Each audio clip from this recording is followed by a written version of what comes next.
This model. That's will.i.am on a recent episode of The Michelle Hussein Show. He also talked to her a lot about his music and how he started building songs, often using samples, when he was getting his start. You can hear that full conversation now wherever you get your podcasts or watch it at Bloomberg.com/videos. I'm Bloomberg's Justin Milliner on the Black Business Beat.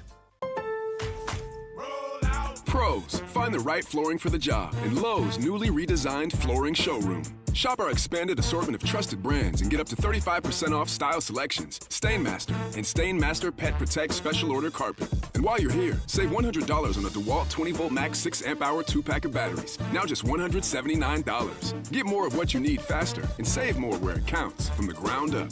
Our best lineup is here at Lowe's. Valid through 8/26 while supplies last. Selection varies by location. You're still glowing, flirting, grooving. You've still got it. But your immune system weakens as you age, making it harder to fight illnesses like pneumococcal pneumonia and RSV. Vaccines are a key part of any health routine and can help protect you from getting really sick. Ask your doctor or pharmacist which vaccines you need. See more at PfizerForAll.com. Sponsored by Pfizer.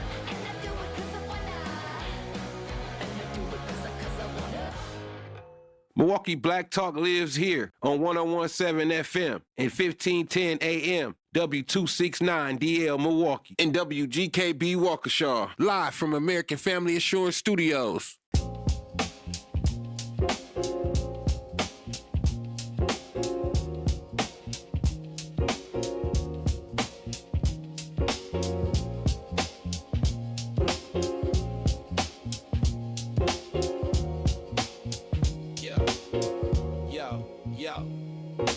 Steps to the mic with a boom ping ping. Wisdom sharper than a beast's fierce sting. Words like fireflies that light the night. He turns the dark into blazing bright. Boom ping ping, the truth takes wing. Milwaukee's voice, let the city sing. Boom ping ping, hear the freedom ring. Sherwin's the king, oh the airwaves king.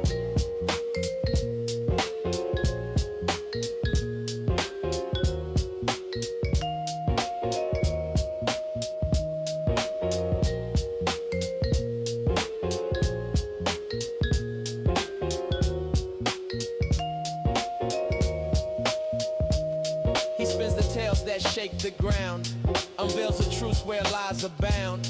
Politics, justice, social streams. He molds the chaos into dreams. No silence here, just the sound of change. Boom, ping, ping, rearrange. Boom, ping, ping, the truth takes wing. Milwaukee's voice, let the city sing.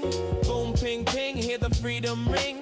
Sherwin's the king, or the airwaves king. Through the static, through the noise, he amplifies the people's voice. Boom, ping, ping, like a heartbeat's call. He's got the wisdom to break down walls. Yeah.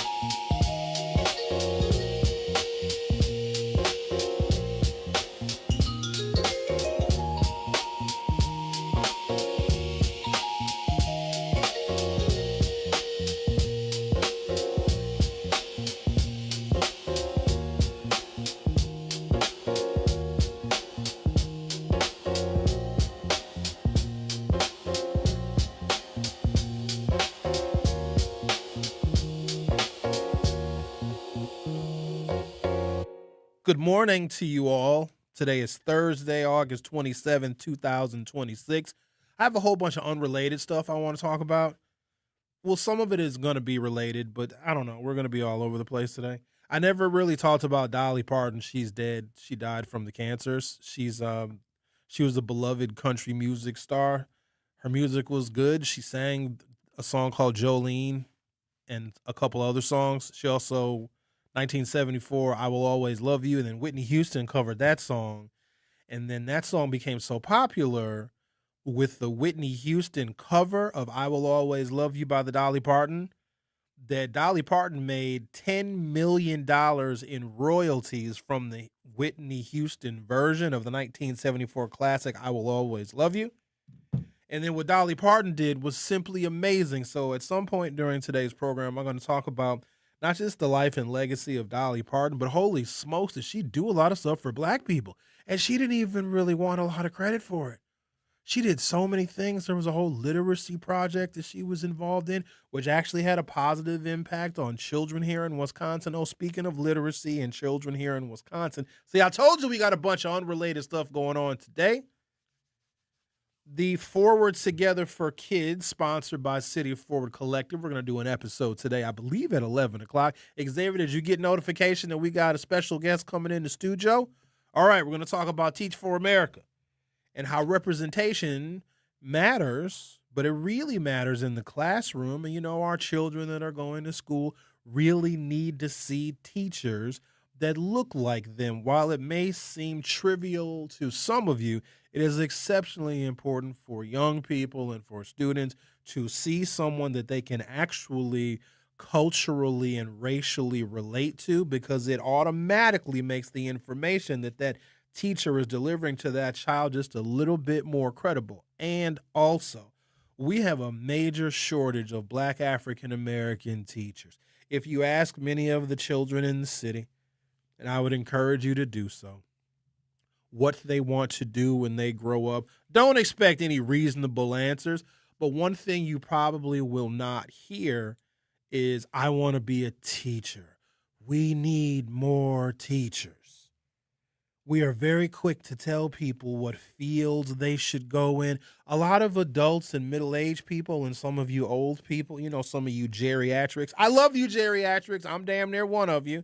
But we'll look at our lives and we'll look back and think, wow, if I had a chance to do it all over again, I would have been a fill in the blank. I would have been a plumber. I guess plumbers plumb. I would have been an electrician, someone would have said, because, they make so much money. And I think what we do is we tell young people, because part of our responsibility as older folk is to guide the young people into a proper path, because the hope is that the next generation does better than the previous. That is not happening right now. But I think a lot of us may look at our lives and say, if I had a chance to do it all over again, I would have gotten into the trades. And we are very much encouraging young people to get into the trades.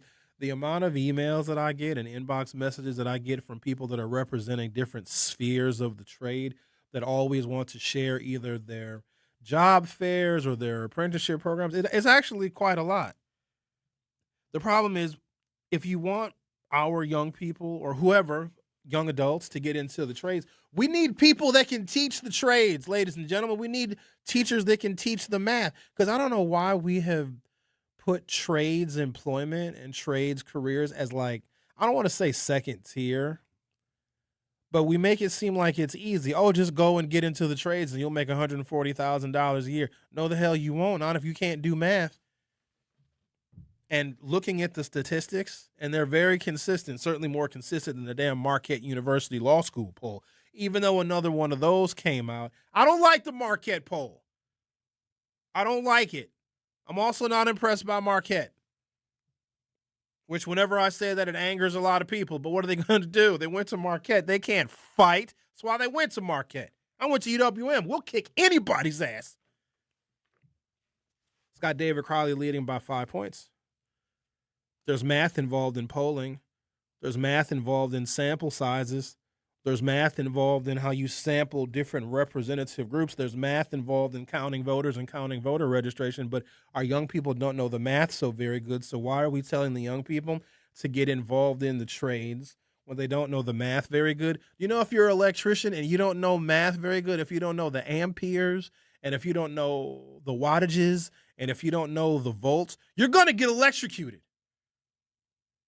Like in the cartoons, you're going to touch two wires together. You didn't get the volts right or the amps right or the wattages right. And then you're going to be electrocuted, and then we're going to be able to see your bones. Like in the cartoons, when you get electrocuted, we can automatically see your bones. So we have to make sure we are doubling down on the basics. So we're going to have Michael Nguyen in the studio. He is the executive director of Teach for America Milwaukee. He's going to be joining us for our Forward Together for Kids segment at 11 o'clock. And I want you guys to certainly stick around and stay tuned for that because I'm looking forward to that conversation. Because you know what I think? I think that some of you would be really good teachers. I, believe it or not, Sherwin Hughes, was on a track to be a college professor. I know that's very shocking to some of you. So when I was finishing my degree from the University of Wisconsin-Milwaukee, there weren't very many high hopes professionally or a lot of opportunities for someone getting a degree in the study of society. I have a Bachelor of Arts degree in sociology. And so we were offered a couple of things. Now, you got to keep in mind, this is better than a quarter century ago.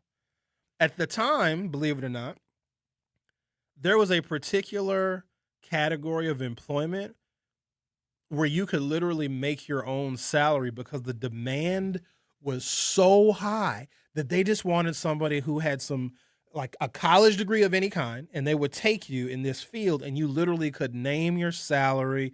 You could make your own hours, which was very, very unusual for the late 1990s and the year 2000 for those kinds of jobs to exist. So we were offered all sorts of opportunities because by the time you're in your 400 and 500 level classes in college, then job opportunities start just showing up. Here, sign up here if you want a paid internship doing this, or sign up here if you want a paid internship with this downtown Milwaukee corporation. I don't even know if they do that anymore. All of our internships were paid. If someone even would have suggested to us back then that internships were free and you get paid in experience, we would have laughed at you. I got an internship my last year at UW Milwaukee that paid me $15 an hour in 1998. Some people are still fighting for $15 an hour, and it's almost 2027. That is wholeheartedly disappointing because $15 an hour then, you was okay now.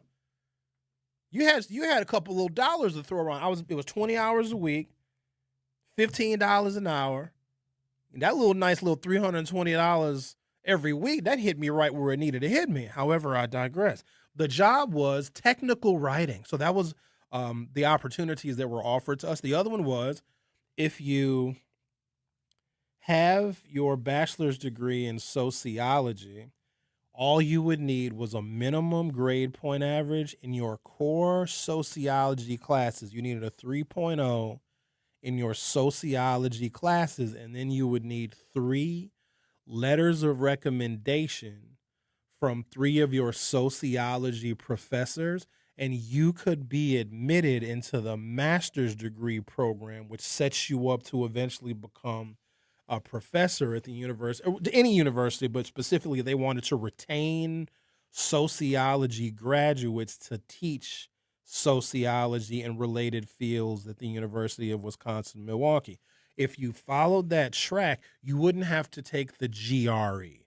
Do they still do the GRE, the graduate record exam, where if you want to go to grad school, are you familiar with that, Xavier? A long time ago, if you wanted to go to grad school, just like if you wanted to get admitted into the colleges and the universities, you have to take the ACT or you have to take the SAT. The GRE was a test that no matter what your field was, if you wanted to go to grad school, you had to take the GRE and then get a certain score. Obviously, the higher the score, the more scholarship opportunities that were available to you. But if you're a sociology student and you had at least a 3.0 in your core sociology classes and you got 3 letters of recommendation from professors, they would automatically admit you. And I started on that track. But then I got a job working for a member of Congress, and I was like, screw this! Screw you, UW Milwaukee, and your sociology professorship. Sometimes I think back and I was like, damn, I'd be retired by now probably. I probably would have went on a sabbatical and did a whole bunch of research studying many tribes in India. Who knows where that world could have taken me. But instead, alas, I'm here with you. I have no regrets. Technical writing. I didn't really get to the details of that. Check this out. You guys familiar with what a technical writer is? I don't know what happened to them now. They've probably been replaced by AI. But in the late 1990s and in the early 2000s, you could get a job being a technical writer, and the minimum salary that you would get was $100,000. $100,000 if you don't have any dependents and you're a single person is a decent amount of money right now. I would say that's if you're a single person making 100 grand, you're okay in Milwaukee. You can have your little nice car. You probably can buy a house, take you a couple little few vacations. You can afford to go out to eat to a couple little few nice restaurants. You can afford to go to shows and see live music. $100,000 is nice. You know, it'll get you there. It'll move the needle a little bit. Pay your little student loans back. Have a little money left over to spare. If you make $100,000 in the year 2026, $100,000 in 1998, I would be hanging out at the Playboy Mansion just throwing dollar bills at the Playmates, making 100 grand back then. Money went way further back then. But a technical writer is someone who writes instruction manuals. So you know if you get like a new device, a new computer, some furniture that you have to put together. Technical writers are the people that back in the day would they would send you the product, right? And then you would sort out how you put the product together, and then you would write up the manual. And then that manual would get printed and reprinted and included in the boxes of whatever it was that needed to be assembled. There were so few people that wanted to be technical writers that they were just going around to college campuses, whoever these companies were. Because if you have a furniture company and you make the ready-to-assemble furniture, that company didn't also write the instruction manual on how you put it together. They would contract out for it. So that was a job that I considered. But then I thought, that probably sucks because I would not know how to explain the intricate details of how you put certain things together. Because here's what I do. I'm one of these kind of people. I buy something that needs a little bit of assembly. First of all, I don't like to assemble stuff because I just don't. But whatever. I don't look at the instruction manual. I lay out all the pieces and I intuitively just start to assemble it. I only refer to the instruction manual when I get stumped. If I can't figure it out, then I'll revert to the instruction manual. And most of the time, I am able to assemble things relatively securely without needing the instruction manual, because most things I may purchase that need to be assembled are fairly straightforward. I will say this. Do not ask me to help assemble your baby's crib, because I have been asked to help people assemble a crib before. Oh, I got it. Don't worry about it. Oh, go take care of whatever else you have to do around the house. Good old Uncle Sherwin is going to take care of assembling the crib. I wouldn't put a damn baby anywhere near a crib I assemble. I had 17 parts left over, bolts, nuts, screws. It was rickety. I just wouldn't trust myself to put together a crib. I said all that to say this. The Jehovah's are coming to town. Talked about that yesterday. They're having their international convention here.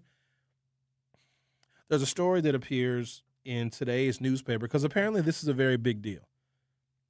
Not quite as big a deal as Dolly Parton dying, but the Jehovah's having their international convention in Milwaukee it's something significant. And a good section of central downtown streets are going to be closed for the duration of the convention. Yesterday's program, I talked a little bit about the Jehovah's. They're an interesting sort, not a very large congregation, a very strict, specific type of Christian. They've got 120,000 different congregations all over the world, but only 9.2 million members worldwide. So not a huge congregation, but like anyone else, we welcome you here to the city of Milwaukee. But then there's something that they're doing that I thought it was kind of cute when I talked about it yesterday, but then I had a chance to let it incubate a little bit, and now I'm offended at this thing that the Jehovah's are doing ahead of their convention. So I remarked, because they got here on Wednesday, some of them did. There's some that are here ahead of the convention in order to prepare for the convention, which is, in fact, this weekend. In the article, it appears in today's Journal Sentinel. I'd imagine the Journal and other local news media outlets are going to cover the Jehovah's the entire time they're here. Lucky us. If I was a door, I wouldn't feel safe because you're going to get knocked. If you're Why are thousands of volunteers scrubbing downtown Milwaukee clean? They're literally going around and they're like cleaning the city. They're cleaning downtown. Downtown is one of the cleanest parts of the city of Milwaukee. Every now and again, you might find a little bit of debris. You might find a little potato chip bag here every so often. You may find a backwoods blunt wrapper, maybe every so often you might. Is our city not clean enough for you? Who do you think you are? You don't got to come here and clean. We clean the city. We got street sweepers. You want to clean, come back in the springtime when Tory Lowe does his cleanup. We'll give you something to clean up. You ain't got to get here early and clean. They're basically saying, ew, Milwaukee, you dirty heathens. We got to come several days ahead of our international convention because we don't like the way you keep your house. I witnessed a fight once between a wife and a mother-in-law. It was the most fierce thing I've ever seen in my entire life. You know what I should do? I should take a break, come back and tell you about this story because let me tell you something. I feel like that scorned wife. Sherwin is going to tell you how he, with the Jehovah's getting here ahead of the convention to make sure the city is clean enough to have their convention here. I'm offended by that. What, Milwaukee is not clean enough for you? Should have tried Chicago if you don't think that we're clean enough. Should have tried Detroit. We're very clean. We're spotless here. We smell like ivory soap here in Milwaukee. Well, some of us don't, but I'm offended. I'm so offended that I have a Halloween costume idea and it does involve a Jehovah's Witness. So here's what I need. And I'm going to take a break. I always say I'm going to take a break and then I don't. I need a woman between the ages of preferably 35 and 55 to be the part 2 of my 2-part Halloween costume. So if there are any ladies between the ages of 35 and 55, we can go thin build, we can go medium build, we can even go heavy set. But I need a woman between the ages of 35 and 55 who is available the entire Halloween weekend because my costume involves 2 parts, 1 part me, 1 part you, and we're going to clean up. We're going to go to every goddamn Halloween contest in this city, and we're going to make sure that we enter all the ones with a cash prize, and we're going to get rich. But I need a woman between the ages of 35 and 55. Don't be 57 years old. You're too old. And don't show me no fake ID. Don't be 62 years old and show me a fake saying you're 48. Lady B, Linda, here's your chance. Hold on, no. Look, you need to relax. No. No wolves of the book of variety, sir. None of those. Oh, I thought they were very nice looking women. I don't know. I don't know. I don't. First of all, I don't objectify women. All women are. Yeah, send your photos in, ladies. All women are. Ladies, quick question. Now I really got to take a break. I'm way over time. Do y'all nag each other or just us? So while you think about that, also by the way, eggs are not dairy. The Truth with Sherwin Hughes will be right back. The Truth with Sherwin Hughes returns after this on 1017 The Truth app, and 1017thetruth.com. Educators Credit Union is more than a place to manage your money. They're where your financial possibilities take shape. They're more than transactions. They're conversations about your financial goals. More than numbers, they're community advocates who support free, local events that are accessible to all. They foster community because we are stronger together. Educators Credit Union is people helping people. Become a member at ECU.com. Insured by NCUA. Membership eligibility required. You are listening to The Truth with Sherwin Hughes on 1017 The Truth app, and 1017thetruth.com.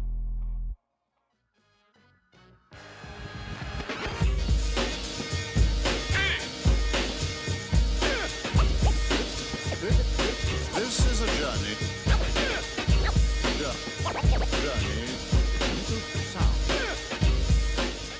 If you ever want to know what 1991 sounds like, this. Would you join me, please, in welcoming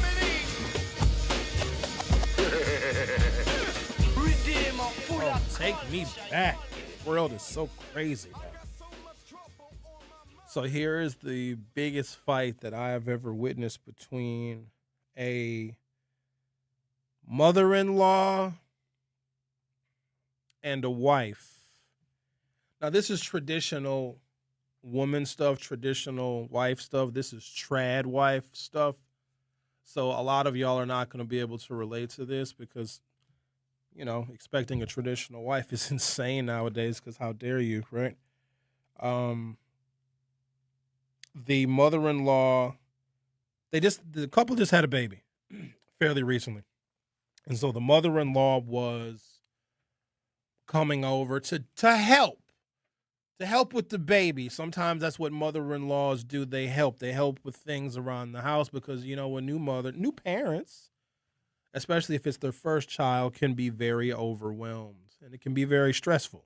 In fact, it can be so stressful, we come to find out, that, you know, women can be so overwhelmed by the postpartum that they may murder their kids. So we want to make sure that the mothers are getting all the help they need. Xavier, you would like to add something to the discussion?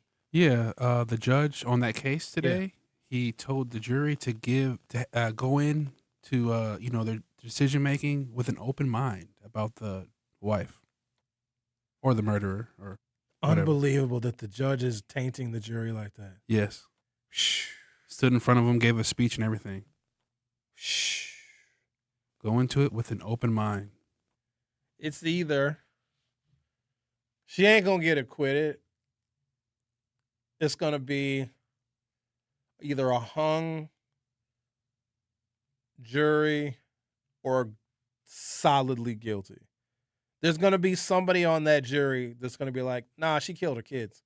She sent the husband to go run errands and made sure the errands would take long enough so she had time to kill her kids.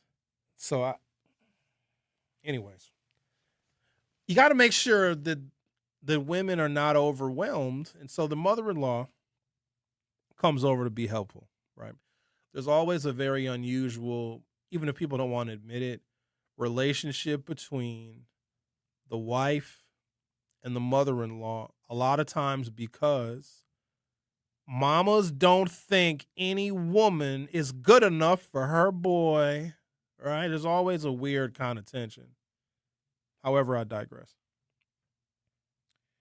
The mother-in-law comes over, doesn't even really say hello to anybody, just walks in the house like it's her house, because sometimes mother-in-laws can feel a heavy sense of ownership over anything that their son is involved in, right? It's her son's house, even though it's her son and his wife's house. The mother-in-law, she walks in, front door is open. What does she start doing? Immediately starts cleaning.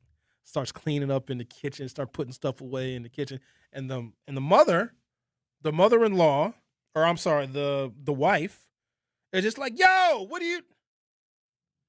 And then the argument ensues because it was assumed that the wife doesn't keep a clean enough house. So the mother-in-law starts to clean anyway, even though the house, and I was there.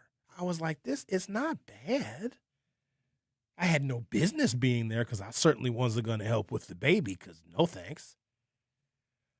But then it was, hey, what are you doing? Oh no, this over here is disgusting. And who left the kitchen like this? And now these two women are arguing. This is what I feel like. I feel like that overwhelmed wife who's trying to keep it all together and keep the house straight, and you got a new baby, and of course you got to deal with your spouse and everything else that life brings with it. And then to see someone essentially degrade you and demean how clean you keep your house is very, very offensive. These Jehovah's Witnesses are coming to Milwaukee ahead of their convention this weekend, which is going to block off about half of downtown. You ain't going to be able to get to the places you need to get to. And thankfully, it's over a weekend because the area surrounding the 3rd Street Market Hall, all that's going to be blocked off. Joe Laffenberg was born and raised in Fond du Lac, Wisconsin, to a family that has practiced the Jehovah's Witness faith for generations, and community service is deeply rooted in his life. He has cleaned windows prior to a convention in Green Bay. He's provided public ministry to neighbors in Fond du Lac.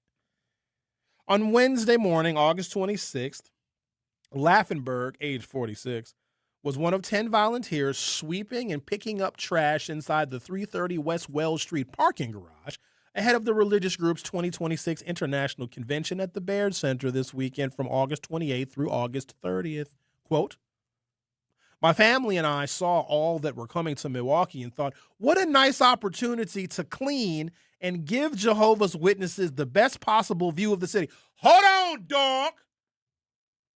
What you mean the best possible view of the city? Why don't you go to the top of the Pfister?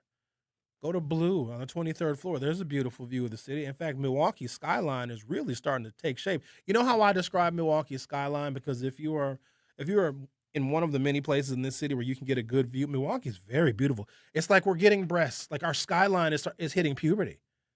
If you come across the Home Bridge, and it's a beautiful, picturesque view from ear to ear. If you're maybe at Blue, it's really nice. If you're out on a boat, I highly encourage you to get on a boat. I hope you have a friend with a boat, because a friend with a boat is a very good friend indeed. And go out, I don't know, about a half a mile offshore and just look at how beautiful and majestic Milwaukee's skyline is. And if you look to the north, you'll see a St. Mary's Hospital, this beautiful white building, and it's built on a bluff.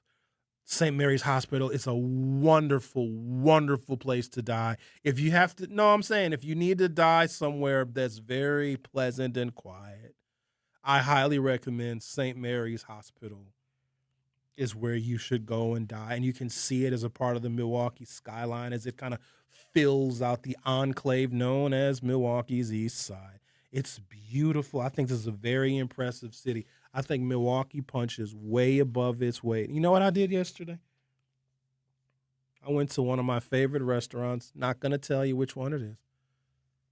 I don't need to see any of you there. Let me tell you why it's one of my favorite restaurants, because for some reason, no one goes there for lunch. People go there on the weekends.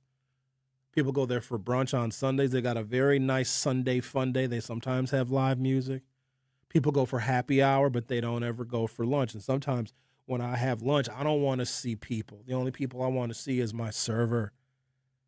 So I went to my favorite little spot, and I was I felt real good yesterday. I felt real motivated and optimistic. And then I went to my favorite park, Lakeshore State Park. They're actually having an event this weekend. So if you don't want to be bothered with the Jehovah's, or if you don't want to help the Jehovah's pick up much trash around the city, which I find very embarrassing, y'all ain't even got here yet. You haven't, you're going to send some people just ahead of time to clean up the city? That's very offensive. We keep a very clean city. I feel like that wife whose mother-in-law just walks in the house and just starts cleaning up, basically saying, oh, you don't keep a clean enough house. We need to clean it ourselves. But also, don't men get accused of this too? If a woman says, hey, honey, can you help around the house? Can you clean up a little bit? And I think men do a great job of cleaning. We get it done. We're efficient when we clean. But if we don't clean to the standard of a woman, then she thinks that it's weaponized incompetence. Y'all got to chill with that. Man might be loading or unloading the dishwasher, but if he's not loading or unloading the dishwasher the way the woman would do it, what does she do? No, just stop. I'll just stop putting the dishes away. I'll do it. I can't stand. That's why we don't want to marry y'all. It's like the only way, and that's an OCD thing, I think. Some women think that the only way to do something is the way that they do it, and if it's done slightly differently, it gives them anxiety. Honey, you need medication. You should be happy that we even want to help around the house. Here's the other thing I come to find out. Y'all going to get mad at me today. Might as well. I'm used to it. Being a stay-at-home parent is not hard. Go pour concrete and go cut bricks 80 hours a week and tell me which job you'd rather have. I'd love to be a stay-at-home daddy. I'd make all the meals. I'd do all the laundry. Everything would be put all the dishes away. The house would be clean, and then I'd take a nap. And me and the babies will read stories, and we'll have snack time. You know, put little goldfish crackers in a little plastic baggie. Oh, it's so hard. Try dealing with a boss that's racist 40 hours a week. All right, I'm going to take a break, come back. You're listening to The Truth with Sherwin Hughes on 101.7 FM. I'll be right back. The Truth with Sherwin Hughes returns after this on 101.7 The Truth app, and 1017thetruth.com.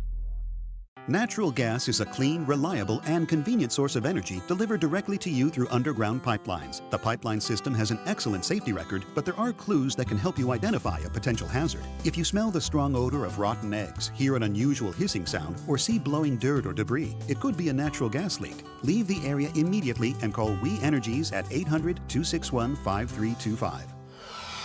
We Energies. People you can trust. Energy you can depend on.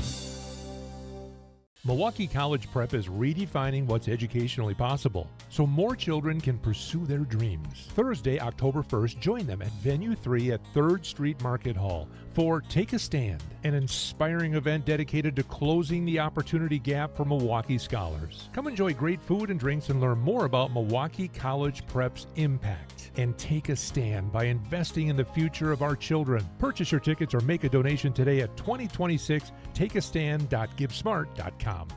At Blaine's Farm and Fleet, we know inspiration's in full swing this time of year. So bring us your wild ideas, and we'll bring the value on the quality supplies you need to make it happen at unbeatably low prices. Right now, during our summer jeans sale, get a free $20 Blaine's gift card when you spend $70 on Lee jeans for the family. Men's full blue brand jeans, just $10.99. Plus, in automotive, Kurt Trailer Hitches and accessories are 10% off. Find value on everything to do your thing. Blaine's Farm and Fleet. Be an original. For 75 years, the Muscular Dystrophy Association's voices have thundered through the halls of Congress. For 75 years, we've willed the impossible into existence. For 75 years, the MDA community has pushed the science, shifted the narrative, and established the field of neuromuscular medicine. And until that day, when this is all a thing of the past, you couldn't stop us if you tried. Join us and celebrate 75 years of breakthroughs at mda75.org. This is The Truth with Sherwin Hughes on 101.7 The Truth app, and 1017thetruth.com.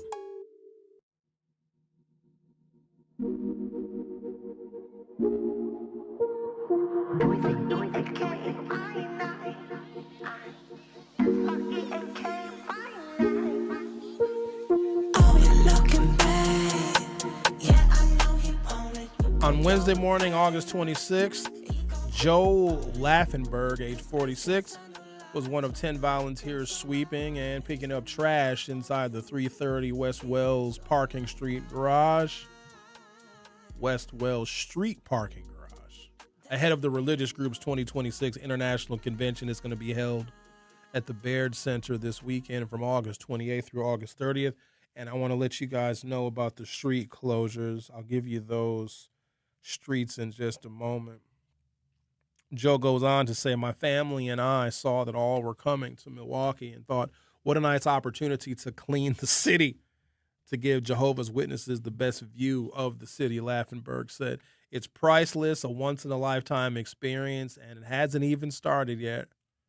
Laffenberg was among hundreds of other volunteers wearing blue vests that began a, quote, general cleanup on August 26th, targeting 17 parking lots near the convention center. The cleanup effort, Laffenberg said, is a major part of the volunteer-based religious group's faith, serving as an appreciation to the convention's host city, Milwaukee. They're here at the market hall. You gonna see them. Tell you what, Jehovah's. Come knock on my door. I'll let you in. Show you where the vacuum is. The broom. What do you call the thing? The thing that you sweep. You got a broom, and then you have the thing that you sweep the dust into a dustpan. There you go. Earlier this week, volunteers, good God, pressure washed the walls and the streets near the Baird Center. It's all spotless over there. Come on, y'all. Listen, don't y'all have, I guess you can't really do a lot of door knocking downtown because that's a lot of apartments and condos, and they're not buzzing you in. I will. I know you will. What if it's a bunch of dudes, though? Because I know you want to try and turn out a Jehovah's woman They A don't. bunch of guys coming into my house. Would you let them in? You wouldn't let the guys in. You just want the girls to come in. Yeah. I know this much because I know. Well, I told you guys about Scorpio. She left the faith. There's something about the repression, like sexual repression, from being in one of these really, really super duper strict religions, that when people break away from it, and it's a tremendous sacrifice, and I cannot like overstate this. If you are able to leave the Jehovah's faith, you're sacrificing everything you've ever known. You're sacrificing your family, like your mother and father. They can't talk to you anymore. Your siblings, your uncles, your aunts, your entire community basically abandons you. It's really horrible. You're out there in the world completely on your own. But then when people decide that's what they want to do and they take that step, the freedom, you're reborn again because you're not constrained by the confines of this very, very strict interpretation of the Bible. And they explore the world through brand new eyes. And I was fortunate enough to meet Scorpio. Like, she had been out for a couple of years, but still a lot of things were new. Like, her husband wouldn't let her do nothing. She had babies at 19. She couldn't do anything. But then when she finally left sometime in her late 30s and she was able to explore, I caught her at the right time. Sounds like fun to me. I asked her if she had ever been to, because I have a list of restaurants that are must-go-tos in Milwaukee, and I asked her if she had ever been. It's like 15 that you got to go. Some are nice, some are, kind of average, some are just authentically Milwaukee. She hadn't been to any of them. I was like, oh, honey, we got to go eat. And how appreciative she was that I took her to one of these restaurants. It was amazing. And then she started to share with me how difficult the life actually was, because you can't be a free thinker. You can't be an independent thinker. You can't be a critical thinker and still adhere to some of the most strict pieces of that religion, especially when it comes to your role as a wife. I think it's very healthy for every relationship, for every marriage, for the wife to cuss the husband out every now and again. Just not a lot. Like, if he comes home with glitter on him, then, you know what I mean? Then, of course, ladies, express yourself. But she just had to keep everything in. And then there's another friend of mine who I just found out fairly recently that he left the life. I didn't know that he was ever a Jehovah, and that's where he came from. And then a mutual friend was like, oh, Sherwin, so-and-so used to be a Jehovah. I was like, word? You would have never guessed it. And a lot of you know who this person is. He's kind of Milwaukee famous, whatever the hell that means. I'm not sure what Milwaukee famous even really means. Speaking of Milwaukee famous, there is yet another story about the backlash to the Garage, the bar on Brady and Arlington. And there is a news story where one of the popular Milwaukee artists, Ishmael Ali, known as Ishdar. He's a local Milwaukee artist, and on the list of 36 artists that the Garage no longer wants played as a part of DJ's set list, it said explicitly no Milwaukee artists. Well, local news affiliate CBS 58 did an interview with Ishdar. Ishmael Ali is his name. Ishdar is his rap hip-hop name, I suppose. And I want to play a little taste. We're not going to do it right now. I'm going to take a break, come back, and we'll play it on the other side. And I want to use it as an example. So I don't know what Ishdar... I know Ishtar is like the goddess, like a female goddess of femininity and fertility. Why a black man would... But it's not... His name is Ishdar. But maybe that's a play on Ishtar, because I never understand some of the names that people pick for themselves. Like Charlemagne the God, who I hate because he is a gossip columnist that needs to get his face punched in. I hate people like that. I hate people that have the opportunity to provide good information to a large audience, and all he does is he gossips like a teenage girl. And he's almost gotten his ass kicked a few times. But Charlemagne, you know who Charlemagne is? Charlemagne is the father of modern Europe who lived in the year 800. Why would your black ass name yourself after the father of modern Europe? I want to punch Charlemagne in the face just because of that. And while I'm punching faces, Roland Martin can get some too. I guess Roland Martin got caught cheating recently. Got caught wearing some leopard print underwear. I like Roland Martin. Man, I wish he would come back to Milwaukee. I hope he shows up with the Jehovah's. It's gonna be me and him. If I see Roland Martin, it's gonna be some furniture moving in this motherfucker. You said they caught him with some leather panties? He's wearing some leopard skin underwear. Who cares? But he was not with his wife. So? No, you ain't supposed to cheat. Oh, really? Yeah, you ain't. But he always preaches this holier than thou stuff. Like, come on, dog. All the people that preach I know damn well that I'm not ever going to preach holier than thou because I'm sinnier than thou. I sin. I like the sin. Oh, my God. Ain't nothing like it. Feels good. Because I don't want to have to wait. I don't want to die to get my heaven. Why everybody else got to get their heaven? Everybody else gets their heaven on earth. You believe in heaven? Yeah, because I can create it right here on earth. Yeah. I think when we die, it just goes to black. I believe in many things. I think that religions, there's something in every world religion that has a premise that is worth embracing for humanity to be better and to realize its full potential. Like the Jews have some good things and the Christians have some good things and the Muslims have some good things. Bismillah. Inshallah. If God wills it. What'd you say, Xavier? I said I love halal food. What's the difference? It's just blessed, isn't it? It's not. Is it prepared? It's the way they raise the cows and stuff like that. You know, it's not like brutal. You know, and it's better quality meat.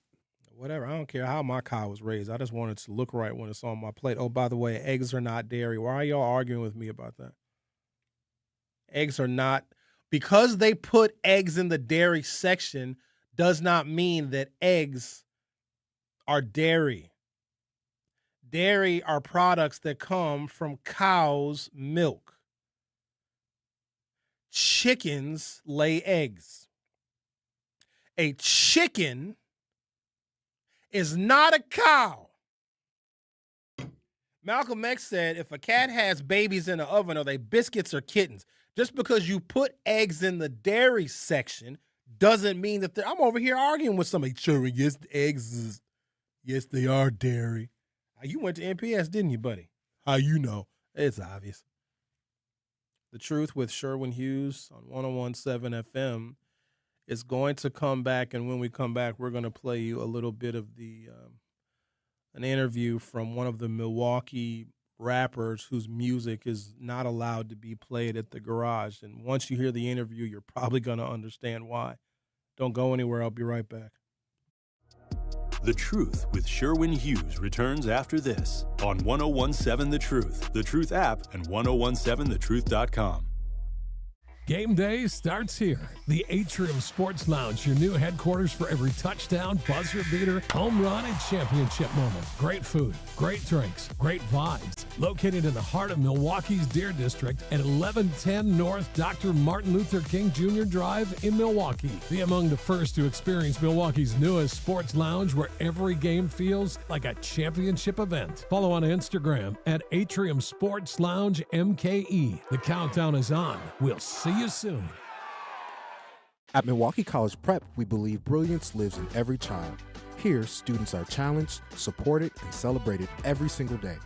With small class sizes, dedicated teachers, and a proven track record of academic excellence, MCP is helping Milwaukee kids reach their fullest potential. Enrollment is still open for grades K-3 through 8. Spaces are limited. Apply today. Give your child a school where they'll thrive. Visit mkeprep.com or call today. Milwaukee College Prep, brilliance lives here. At Blaine's Farm and Fleet, we know inspiration's in full swing this time of year. So bring us your wild ideas, and we'll bring the value on the quality supplies you need to make it happen at unbeatably low prices. Right now, during our summer jean sale, Ariat Western jeans are 25% off. $5 off men's Dickies jeans starting at $29.99. Plus, get a $10 rebate when you buy 5 quarts of Mobil 1 full synthetic motor oil. Find value on everything to do your thing. Blaine's Farm and Fleet. Be an original. Hear that? That's the sound of your life. Perfectly imperfect. Beating in rhythm to the world you've created. But every time you drive after drinking, the music gets drowned out. Your life sounds pretty great. Don't let a buzz ruin it. Buzz driving is drunk driving. Don't drive buzzed. A message from NHTSA and the Ad Council. You are listening to The Truth with Sherwin Hughes on 1017 The Truth, The Truth app, and 1017thetruth.com.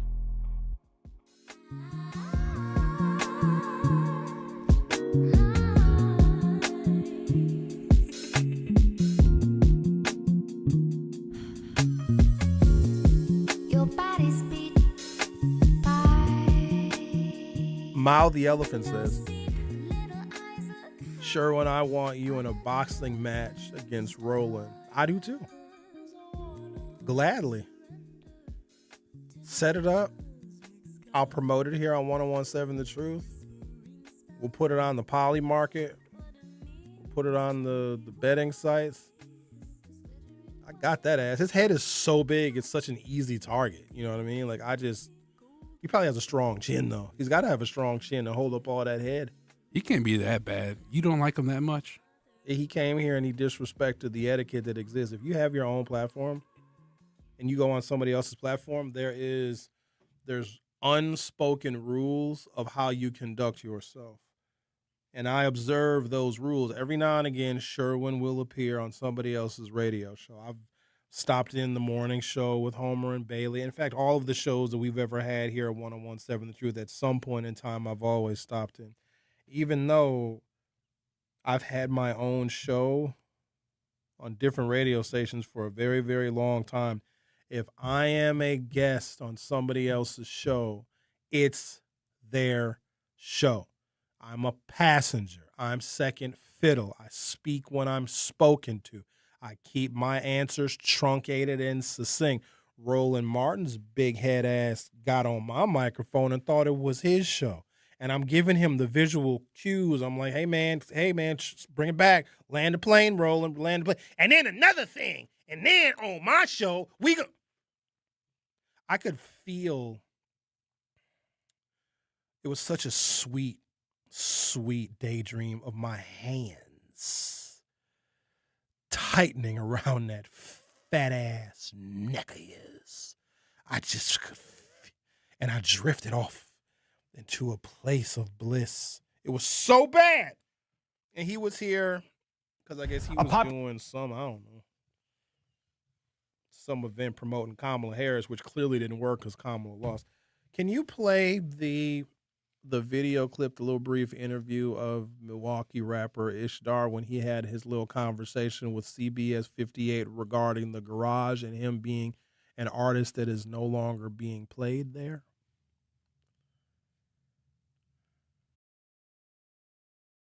A popular Brady Street bar could temporarily close after a no playlist sparked backlash from local artists. Andy Bernhardt has the story and reaction. You can see it behind me. The garage remains closed and has been for several days after a list sparked controversy for banning certain artists. You might catch us locals mobbing at your corner store. Ishmael Ali's passion is his music, something he loves to share with the Milwaukee community. So when Ishmael was at one of his favorite bars, the garage on Brady Street, he was shocked and disturbed at what he found. And I look down and I just see the duct tape and the list and I'm like, oh, this is real. He says the list at the DJ booth had several black artists listed on a no playlist, including a note saying no Milwaukee rap, bolded in all caps. I feel like a slap in the face to us. Like I said, being black myself, being an artist, it was kind of like a I don't know if it was a do not enter sign or like it kind of looked just standoffish to us. The garage responded on social media saying they spoke with the employee who issued the list, which was not approved by ownership, saying it was not acceptable. The bar says its intention was to eliminate music with lyrics referencing violence or guns, but a list of artists was the wrong approach. At this time, we need to, be together. I feel like from the establishments to the artists, it's just creating a better environment for all of us. Sources tell CBS 58 News the owners of the bar sent out a message to employees saying the bar will be closed for 2 weeks with compensation. CBS 58 did reach out to the garage for more information on the closure and plans moving forward, but did not receive a response yet. In Milwaukee, Andy Bernhardt, CBS 58 News. To you. Good morning, Frankie. Thank you for the brief interview. Here's what. Yeah, absolutely. I got you. I got you covered. He could not use profanity. Like, dude, here's an opportunity for you to represent yourself well and to push back on this venue that is not playing your music because of its vulgarity, and you can't not cuss with a CBS 58 local news camera in front of your face. And shout out to DJ Brother Z. He is in the YouTube chat. And before we play the clip, because I gave a little preface to the clip, Zach said, "No Ishtar slander will be tolerated." Zach, you were the biggest stickler for profanity on terrestrial media that I've ever met in my entire life. Like, Al is currently banned for a profanity that Al didn't even say because it sounded like Al said a profanity. And this local Milwaukee rapper could not choose any other word than sugar honey iced tea, and they had to bleep it out, and that makes him look bad. Now, I also know that the standard is probably low because someone who, is a local artist or a rapper or whatever probably does not do a lot of media, and obviously for good reason. But I just think it was a poor presentation because when you think about it, it is unfair to local artists. If you look at it from their perspective, I think in the grand scheme of things, when it comes to business and business ownership, they have the full right to decide what does and does not get played and who does and does not get booked at their venues. But the fact that he used profanity on a local media interview, it kind of proves the point. The Truth with Sherwin Hughes will be back for hour 2. Don't touch that dial. The Truth with Sherwin Hughes will be right back on 1017 The Truth, The Truth app, and 1017thetruth.com. At Versity on King, we believe taking care of our community starts right here, together. Every day, neighbors step up to donate blood, helping save lives in Milwaukee and beyond. But Versity on King is more than a donor center. It's a place for health education, community connection, and support, especially for families facing conditions like sickle cell disease. When you donate blood, you're not just giving, you're showing up for your community. Visit versity.org/VersityOnKing to learn more or schedule your donation today. Versity on King, rooted in community, powered by hope. At Blaine's Farm and Fleet, we know inspiration's in full swing this time of year. So bring us your wild ideas, and we'll bring the value on the quality supplies you need to make it happen at unbeatably low prices. Right now, during our summer jean sale, Ariat Western jeans are 25% off. $5 off men's Dickies jeans starting at $29.99. Plus, get a $10 rebate when you buy 5 quarts of Mobil 1 full synthetic motor oil. Find value on everything to do your thing. Blaine's Farm and Fleet. Being original. In the United States, a vehicle is stolen every 31 seconds. About as long as this message. Luckily, you can take a few easy steps to protect your car in the same amount of time. Remove your valuables, roll up your windows, don't leave your car running unattended, lock your doors, and take your keys or fob. If you have information about a crime, call the police. If you suspect insurance fraud, also call 800-TEL-NICB. A public service message from the National Insurance Crime Bureau. Here's the deal. We gotta set ourselves up. See, retirement is the long game. We gotta make moves and make them early. Set up goals. Don't worry about a setback. Just save up and stack up to reach them. Let's put ourselves in the right position. Pre-game to greater things. Start building your retirement plan at thisispretirement.org. Brought to you by AARP and the Ad Council. For 250 years, our armed forces have bravely served America. Wounded Warrior Project honors that legacy by supporting post-9/11 service members and veterans like Anthony, a Marine who was injured by a roadside bomb in Afghanistan. They carried me through my injuries, not just my physical, but my mental. And seeing other vets doing the same thing helped me tell myself, hey, you can do this. Join us in honoring warriors at woundedwarriorproject.org/America. Milwaukee Black Talk lives here on 101.7 FM and 1510 AM, W269DL Milwaukee, and WGKB Waukesha, live from American Family Assurance Studios. This is The Truth with Sherwin Hughes on 101.7 The Truth app, and 1017thetruth.com.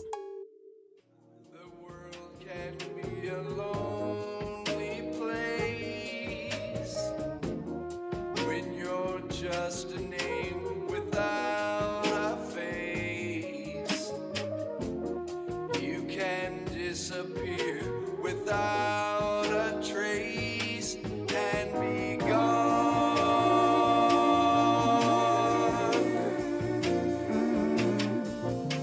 And I've been jamming like this since 06 with kicks that barely lasted a day. Welcome to Hour 2 of The Truth with Sherwin Hughes. How many jobs do you all have? We asked a question via the YouTube poll because I'm curious. You know, we have inquisitive temperaments around here. Oh, looks like a bunch of you have already voted. Do you currently have more than one job? 41% of you do. Is that because your second job, your second occupation it's a hobby, it's a love of yours, it's a passion where you can't do it full time because it might not be able to pay your bills just yet, and maybe you're working toward that end? Or do you work a second job because your first and primary occupation does not pay you enough? Wallet Hub did a study and a survey of many metro areas in the United States, and it found that Wisconsin residents are working more than one job, even more and at a higher rate than some other states. So I am very curious. Do you all have more than one job? When I think about it, let me see. Kind of, no, because when I leave here, I'm essentially done. There's obviously other things I can task myself with. There's some other professional endeavors I may involve myself with, but I don't go to another place and punch another clock. I don't get another hourly wage by working somewhere else. Now, there's a couple other little few projects that I might be asked to be a part of, but they are very, very optional. For the most part, this is my only job, but I do it damn near full time. It takes a lot to prepare. Even when I suppose I do have a second job, but I don't get paid for it. Every so often I'll do a YouTube broadcast. Did one last night. Those are fun, though. And I don't know, maybe one day it produces some revenue, but I don't do it in hopes that it will replace either this professional endeavor or some of the other professional endeavors that I may be involved in. I have been the executive director of a political action committee for 11 years, but that only gets activated every so often. We are not as involved in politics and in some of the smaller races like we once were. We got to be really, really invested in a race, or the outcome of that race, I should say, before we get involved. So I wouldn't necessarily call that a second job, but come to find out, par for the course, 41%, or at least 41% of the people that participate in this program do have another job, and didn't used to be like that. In fact, the shift of the economy in the last, probably 60 years now, you didn't even have to have two people in the same household working. Just the father, just the dad would probably have a manufacturing job, an assembly line job, a production job, and that could be enough for the entire family. You could afford a home. You could afford at least one, maybe even two cars. You could take a little vacation every now and again, And the retirement benefits were fantastic. You retire after 30 years, you have a pension and health insurance for the rest of your life. I'm not sure if there are many endeavors that even exist. I tell you what, if I meet a sugar mama, I'd sign off on y'all, I think. I'd be like, sorry, guys. Sugar mama don't want me working no more. She wants me at the house. It's been real. Peace. Maybe sugar mama will allow me to do YouTube, but if I was a kept man, ain't nothing wrong with that. Xavier, would you be a kept man if a woman, she's got the money, she's got all the money, all your dreams could come true, you could have whatever you want, go on vacation, buy all the cars you want, money up the wazoo. Maybe she inherited the money, maybe she comes from old money, maybe she comes from new money, or maybe she did the right thing. She married a fella, he was rich, she divorced him, now she got half, and she don't want to be all lonely with all that money. And she said, Xavier, I want you to be my boyfriend or something, and you don't have to work anymore. You don't got to go to weddings no more and take photography. You don't have to produce stupid Sherwin show no more. She said, you need to stay home. Take it right away. It's exactly. As long as I have an allowance so I can put some money away for a rainy day. She may not like that, but here's what you would probably have to do. Like, there'd be an account where you can just dip in, you know what I mean? And then you say, oh, hey, honey, I'm going to go out with the guys, and we're just going to go and have dinner. I like to take my friends out to dinner. She'd be like, oh, go ahead. The dinner might only cost $175, but you take $1,000. You know what I mean? Like a plan to me. And then you spend $175, and then the other $825, you put that away. And then you say, oh, hey, honey, I want to go visit my parents out of state, and the trip is probably going to cost like $4,000. You got that flight cheap. And the hotel is going to be cheap, too. The whole trip only costs $750, but you're going to tell, oh, it's going to be about $4,000. And then you put a little piece of that $4,000 away. That's how you do it. Then over time, you're like, it's not working out. That's what you tell her. Ain't that something that you're the sugar mama and you get broken up with? Oof. Happens all the time. I know it does.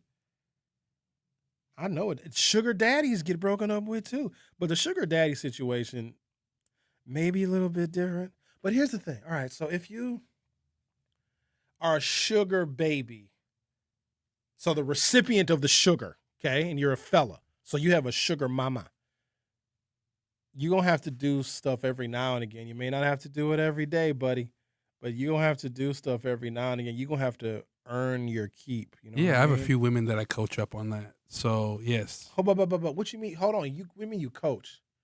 Well, there's women that are sugar babies that have sugar daddies. And, I have a few friends that I give them advice to extract the most amount of money from the men. Bro, you ain't right. Why?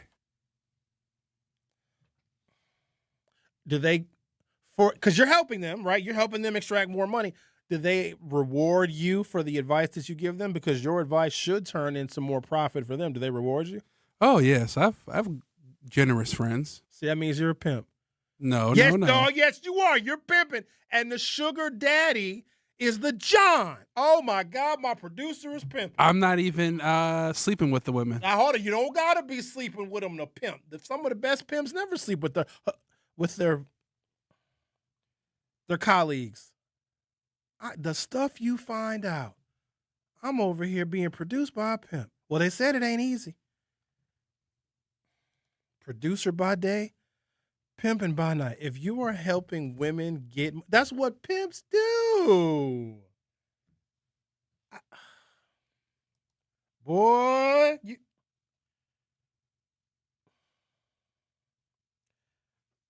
now we got DJ on the line. Yeah. It's a perfect time for her to call. Some funny stories to tell you about that kind of stuff, though. About pimping? Not pimping, just the game is to be sold, women. Sir, not told. Just advising women, Just some of the sugar daddies finding out that they're the John. It's good stuff. Hold on, you called him a John? Well, you just called him the John. I didn't. No. I didn't use that word, John. So you're even using the lingo. Oh well. How long you been pimping? I'm advising women. You're trafficking in men, basically. Yeah, I just sometimes women need advice, and I just help them out with it. Hi, DJ. How are you this morning? I'm good. How are you? I'm not sure. Can you hear me? Yeah, I can hear you. I just found out that my producer does a little part-time pimping. Yeah, I heard. It sounds sounds like he might be running a mentorship program. I don't know. Also, y'all have all sorts of creative names for. Back in my day, it was just called pimping. But all right, what? Oh, wait a minute. No. Mentorship. The question was, how many people have a second job? And, is someone's first job or their primary job, is it not enough? Or do people have a second job because it's like a hobby, something like to do for fun?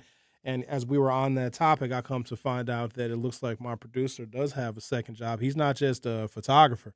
Oh, no. He does a little part-time pimping as well. What about you, DJ? Do you have any secondary employment options?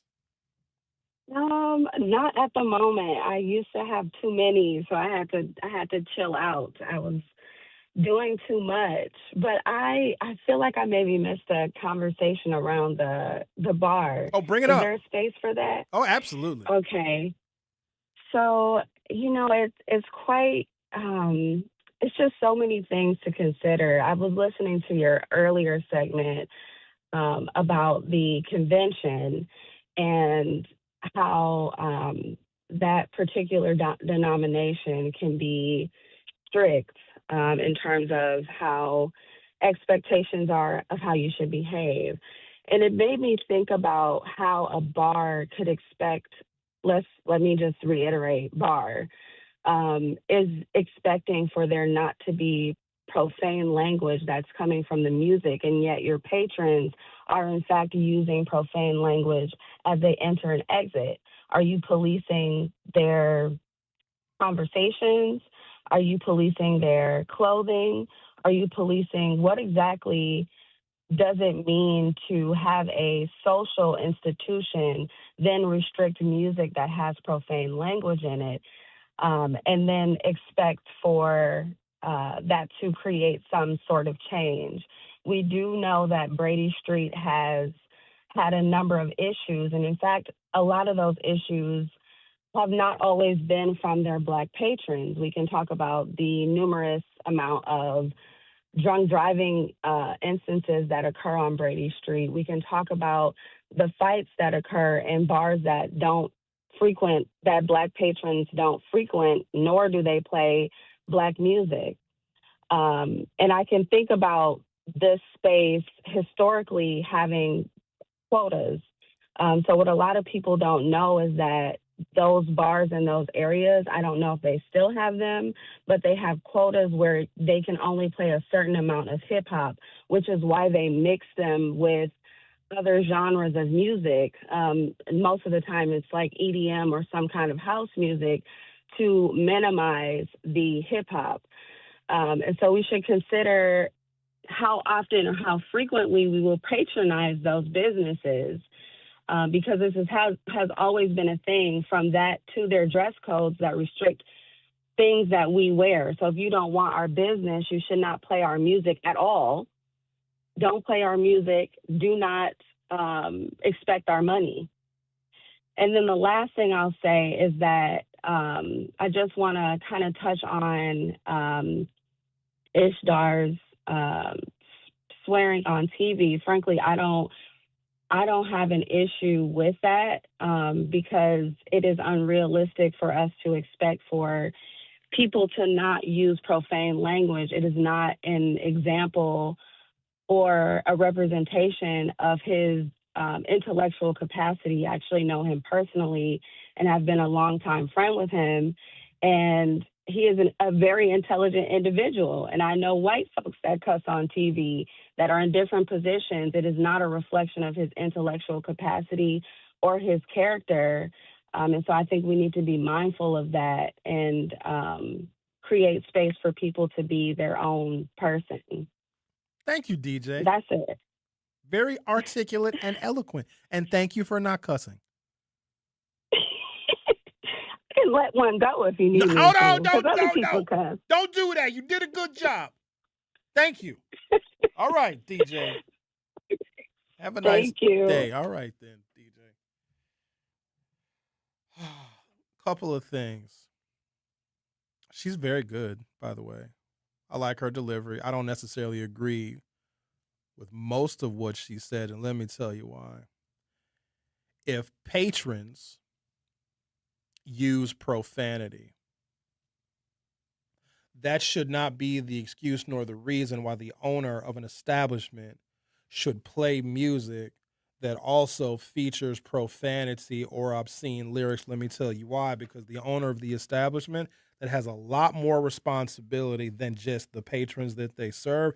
The owner of the establishment can control what music gets played because they curate the environment and the atmosphere of the establishment in which they are licensed to operate. You can't control the language of your customers, but to say because the customers use profanity, we're going to play songs or sanction songs where women are hoes and bees and et cetera, et cetera, et cetera. So the owner of the establishment, for some reason, we believe that when something seems like it appears like it could be pro-black or favors black people, black folks don't have to go to every place that plays hip hop. Why do we think that we have some kind of ownership? Sometimes white folks want to play hip hop music out in Elkhorn. Does that mean, that's the black club now because they play hip hop? We arbitrarily welcome ourselves in spaces in which we were never invited and then get angry and upset when the most egregious elements of our culture begin to bubble to the surface, and then they decide that they don't want us anymore. We assume ownership because they are playing our music, that this is our spot and our place, and then we get these rude awakenings, and that is what this younger generation does not understand about white supremacy and about racism. They will tolerate you until they do not, and they don't have to give you any warning when the tolerance runs out. This is not acceptance, ladies and gentlemen. This is simply tolerance. And so I appreciate DJ's call, and she's always welcome to call in because I just love hearing from her. But also, so I was reading in the comments, and Ishtar, thank you, Ishtar, for being in the comments. He got a little mad at me. And I took issue with, because Zach is in the comments too, and Zach is the biggest stickler for profanity I've ever met in my entire life. Zach has ended calls that I was on because he thought that somebody said something that was vulgar. Zach has ended telephone calls that I was on doing my show when Zach wasn't even the producer, right? So Zach has got a particular feeling about profanity over terrestrial airwaves too, and it's been well documented, and I don't think that Zach would ever deny that. But when you are trying to prove a point, sometimes it is best to use alternative vocabulary, because what you don't want to do in these rare moments, when you have an opportunity to plead your case in front of a potentially sympathetic audience, which a broadcast media audience very well could be, depending upon how you carry yourself and how you deliver yourself. But where I think they sold you short, Ishtar, if you're still in the chat, is when they told you that you could cuss, they set you up to look like someone who does not have a big vocabulary. They caught you. I know how we operate. Media people are sinister and evil, and we can influence stuff that people don't even know that we're trying to influence. So when they say, no, you can use profanity, because I'm sure that interview was much longer than the clip that they played. And there's probably a whole bunch of pieces, Ishtar, that they could have played where you didn't use the sugar, honey, iced tea word, but they played that on purpose and intentionally. They did that on purpose. Now, that's one part of it. The other part is because a place plays hip hop and it's a gathering place for African Americans who like that genre of music, does not mean that we are always going to be welcome there. And then I would argue is if there's a place like that, and there's probably a bunch in the city where they play hip hop and black people feel comfortable and feel welcome there, do they have any black people on staff? I mean, other than like bartenders, are any black people in management? Are there people that work or own that whatever that establishment is, that have decision-making ability? If the answer is no, then they can shut it down whenever they want. Here's the thing about the hi-hat and the garage, because these places are connected. They were in existence long before black folks found any value in going there. And so when you go into a business that has been around for 35 or 40 years, you have to keep in mind that they had a customer and a client base before black folks showed up. Now, what a lot of businesses will do is they try and move with the times. If there's a growing African-American population in Milwaukee, and if that growing population has more disposable income, of course they're going to play our music because they want your wallet, but they don't want anything else. They don't want the crime. They don't want the trouble. They don't want the disorderly conduct. They don't want any of that. They want you to come in, buy those overpriced drinks, because we'll pay a lot of money for drinks. That's the thing about black folks. When we go out, we'll let you rip us off. You go to a black club, cover charge can be an unlimited amount of money and we'll pay it. In fact, you go to a black club, you can have 2 separate lines. One is a $50 line, one is a $100 line. That's a trick. You know who used to do that? Ladybug Club. And then they changed the name to 618 Live. The $50 line never moves because guess what you're going to do eventually? It's called supply and demand. If the $50 line, the $50 cover charge, this is just to get in. You don't even get a back rub. You pay $50 to get in, you don't even get a happy ending. You don't even get a free drink. But here's what they do, and we fall for it. The $50 line doesn't move, and eventually you're going to get fed up. You're going to go in the $100 line because you know that way you're going to get in. And we fall for it. Go to a majority white bar. You know what kind of band or music, like what kind of live act that they have to feature at a majority white club or bar, whatever, for white people to pay a cover charge? White people aren't paying 50 cents to get in. Hey, welcome to Country Rock and Roll Bar. Hey, how you guys? Oh, we're doing all right, dude. What's going on? Yeah, we have a 74-cent cover tonight. 74 freaking cents, dude. Are you freaking crazy? We'll go down the street and spend our freaking money. You tell the black person, yeah, we got local hip-hop tonight. We got all the hip-hop artists coming in, all the Milwaukee artists. Steve the Stoner's going to do a boombox concert. Cover charge is $982. Y'all take Visa? If these bars and these nightclubs or whatever the hell they are have been operating before black patrons discovered them, that is who their original customer base is. And if that original customer base drifts off too far, because the thing about black folks in nightlife, we'll change our habits. Like one spot might be hot this summer, next summer it's going to be somewhere else. So why would you got to think about this practically now.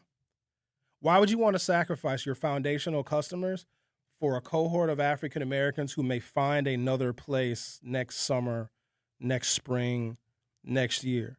And you've gutted your original foundation of customers. And a lot of times those customers are not going to come back. This is why so many bars close. A lot of times black folks will find a location. We take it over and we scare away all the white customers. I mean, we don't care about that. That's not our problem. As long as we're having a good time and we're getting good service, we don't care. But then there's a shooting or there's a fight or whatever the case may be. They do what the hi-hat in the garage is doing. We're going to shut down for 2 weeks. And sometimes those places never reopen. That is why we cannot keep the number of black-owned bars and clubs that have come and gone in this city in the last 20 years will blow your mind. The number of black-owned bars and clubs, because we try it with our people. We do, because we get sick of going to white people's places. The number of black-owned bars and clubs that have opened and closed in the last 30 years is more than current open establishments we have in the entire city right now. It's that many. Take a break, come back. Still talking about how many jobs you have. Xavier just told us about his secondary endeavor. What about you guys? Do some of you DJ on the weekends? Maybe I should start DJing. Ooh, they'd hate it if DJ Sherwin came on the scene. I'm undercutting everybody. Ooh, what if I was a new DJ at the hi-hat? Ooh, they'd be so hot at me. I say, hey, hi-hat people, how much do y'all pay your DJs? I have no idea how much they pay their DJs. They say, oh, we pay them $350 a night. I say, word? I'll do it for $25 and a pina colada. Hired. Come to the hi-hat tonight featuring DJ Sherwin. And guess what? I'm not playing them artists on that list. I know where my bread is buttered. Ooh, they'd want to kill me, wouldn't they? Because I don't need the DJ money, so I'll be like, oh, yeah, just give me a Big Mac, large fry, and an orange soda. I'll DJ all night long. DJ Sherwin. The Truth with Sherwin Hughes will be right back. The Truth with Sherwin Hughes returns after this on 1017 The Truth app, and 1017thetruth.com. Educators Credit Union is more than a place to manage your money. They're where your financial possibilities take shape. They're more than transactions. They're conversations about your financial goals. More than numbers, they're community advocates who support free, local events that are accessible to all. They foster community because we are stronger together. Educators Credit Union is people helping people. Become a member at ECU.com. Insured by NCUA. Membership eligibility required. Here's the deal. We gotta set ourselves up. See, retirement is the long game. We gotta make moves and make them early. Set up goals. Don't worry about a setback. Just save up and stack up to reach them. Let's put ourselves in the right position. Pre-game to greater things. Start building your retirement plan at thisispretirement.org. Brought to you by AARP and the Ad Council. For 75 years, the Muscular Dystrophy Association's voices have thundered through the halls of Congress. For 75 years, we've willed the impossible into existence. For 75 years, the MDA community has pushed the science, shifted the narrative, and established the field of neuromuscular medicine. And until that day, when this is all a thing of the past, you couldn't stop us if you tried. Join us and celebrate 75 years of breakthroughs at MDA75.org. This is The Truth with Sherwin Hughes on 1017 The Truth, The Truth app, and 1017thetruth.com.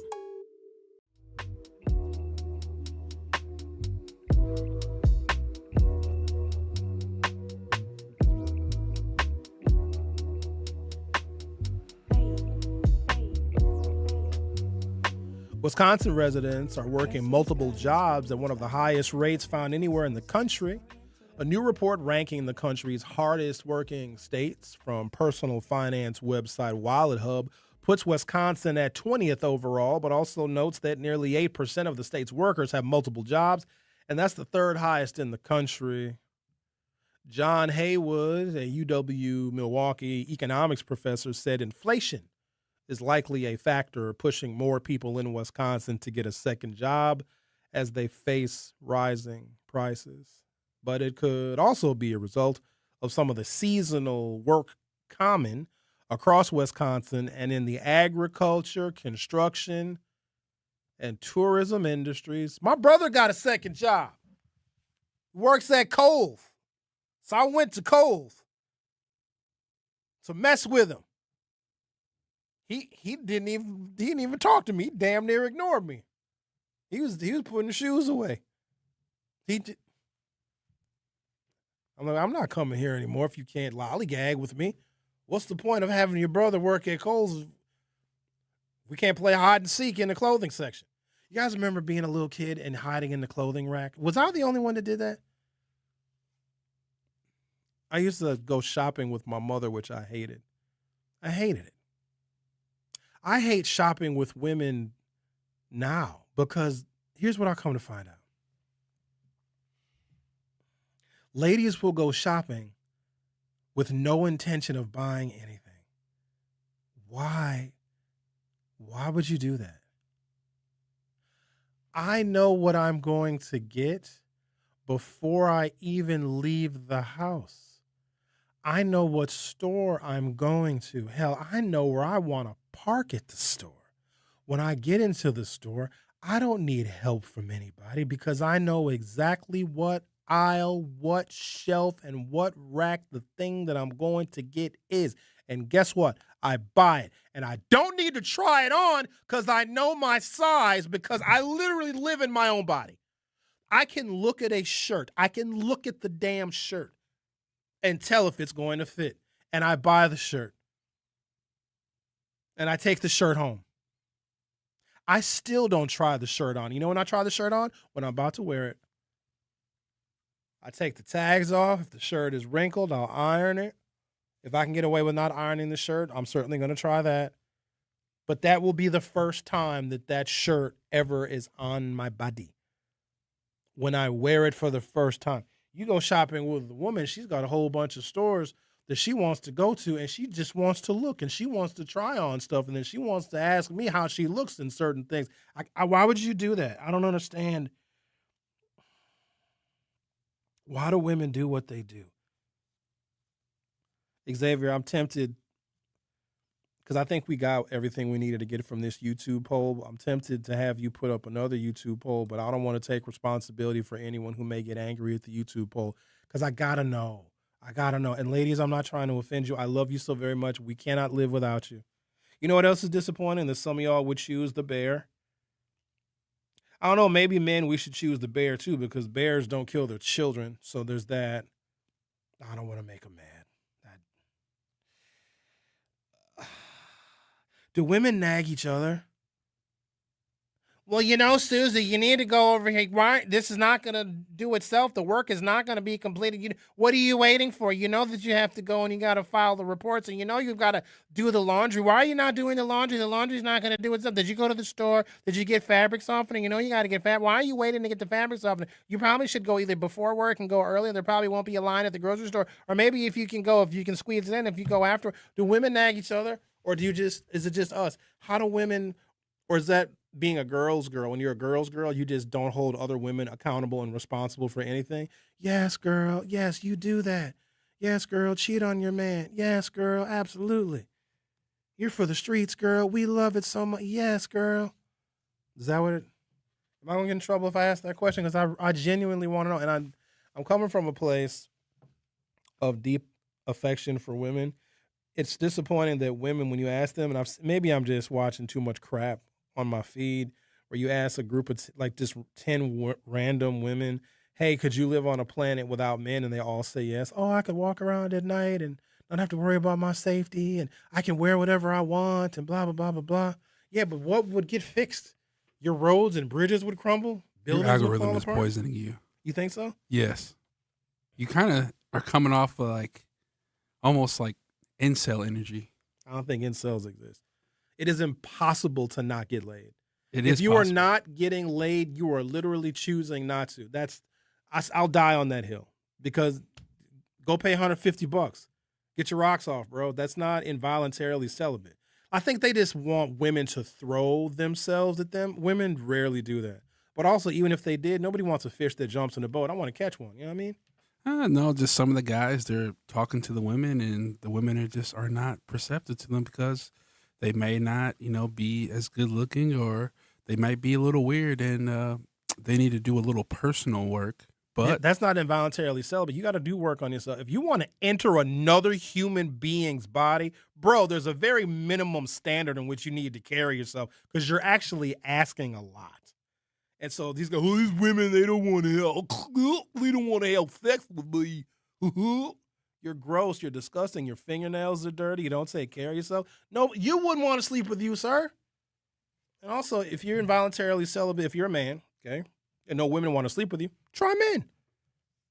I bet you get laid then. No, hold on. That's not, you said involuntarily celibate. They're involuntarily celibate, potentially with the wrong sex.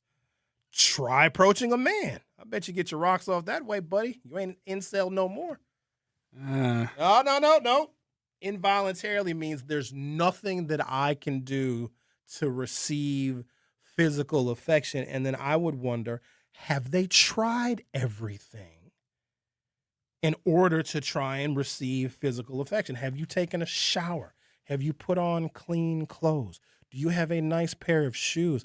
Have you combed your hair? Have you trimmed your disgusting beard? Have you done? Well, no!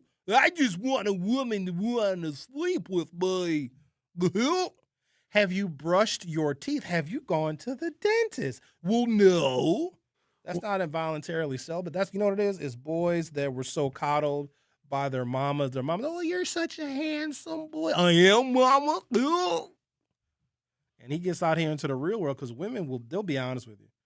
And I think that's what a lot of men need, because far too many men were raised by helicopter parents and bulldozer parents telling them their whole life that they were perfect, and the parents cleared all the obstacles. The biggest obstacle that a man will face, other than like money challenges and maybe health issues, is going to be women. Biggest obstacles we are going to face. But once you have the health challenges underway, and it could be taking care of your health, it could be being in shape, and once you have the money challenges all sorted out, you don't even got to do nothing. Women will just come. They'll jump in your boat.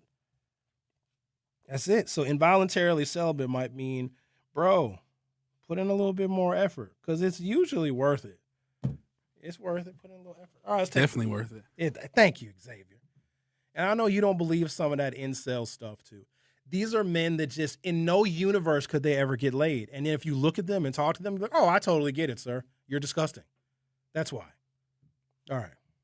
Oh, my guest isn't here yet. This is the wrong time to be talking about this stuff. You're listening to The Truth with Sherwin Hughes, exclusively on 101.7 FM. Don't go anywhere. I'll be right back. Don't touch that dial. The Truth with Sherwin Hughes will be right back on 1017 The Truth, The Truth app, and 1017thetruth.com.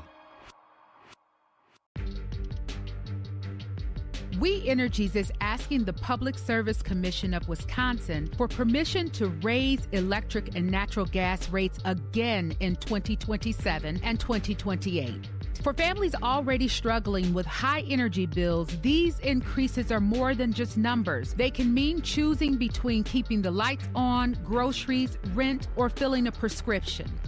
It's up to all of us to make sure everyday families are not left paying the bill for infrastructure that primarily benefits large corporate energy users, which includes an increasing demand for massive data centers. So please join us September 1st as we fight for our lights. The rally starts 11:30 a.m.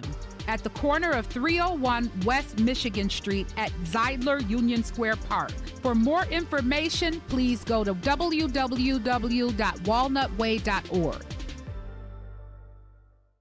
My mom has decided to learn to paint, and she's good. My dad's now into creative cuisine, and I've already put on 6 pounds. Learning new things comes with age. My mom, she started forgetting my name and what we're talking about.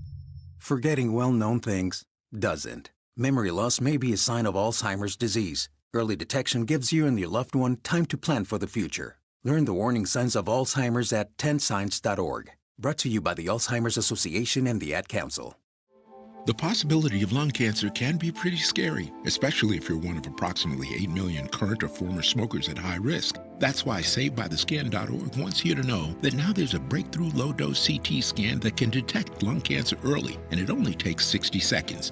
You stop smoking, now start screening. For an easy quiz to see if you're eligible, visit SaveByTheScan.org. It could save your life. SaveByTheScan.org is brought to you by the American Lung Association's Lung Force Initiative and the Ad Council. Reading aloud to children sharpens their listening skills, expands their vocabularies, and nurtures a lifelong love of reading. That's why Reading is Fundamental, the nation's leading children's literacy nonprofit, offers free monthly read-alouds by popular authors through its Rally to Read program. Visit rallytoread.org to watch the read-alouds and discover exciting reading activities for school and home. Visit rallytoread.org today. We asked parents who adopted teens to share their journey. When I met both of them, it was like my missing pieces were found. Like it was just like an instant, these are my kids. If you're considering adopting a teen, just do it. Kids need families. I don't care the age, everybody deserves a family. Learn about adopting a teen from foster care. Visit adoptuskids.org to learn more. A message brought to you by Adopt US Kids, the U.S. Department of Health and Human Services, and the Ad Council. You are listening to The Truth with Sherwin Hughes on 1017 The Truth, The Truth app, and 1017thetruth.com.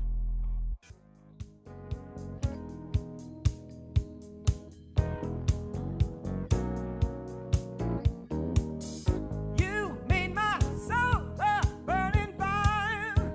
You're getting to be my one desire. You're getting to be all that matters to me. Come on, Stevie.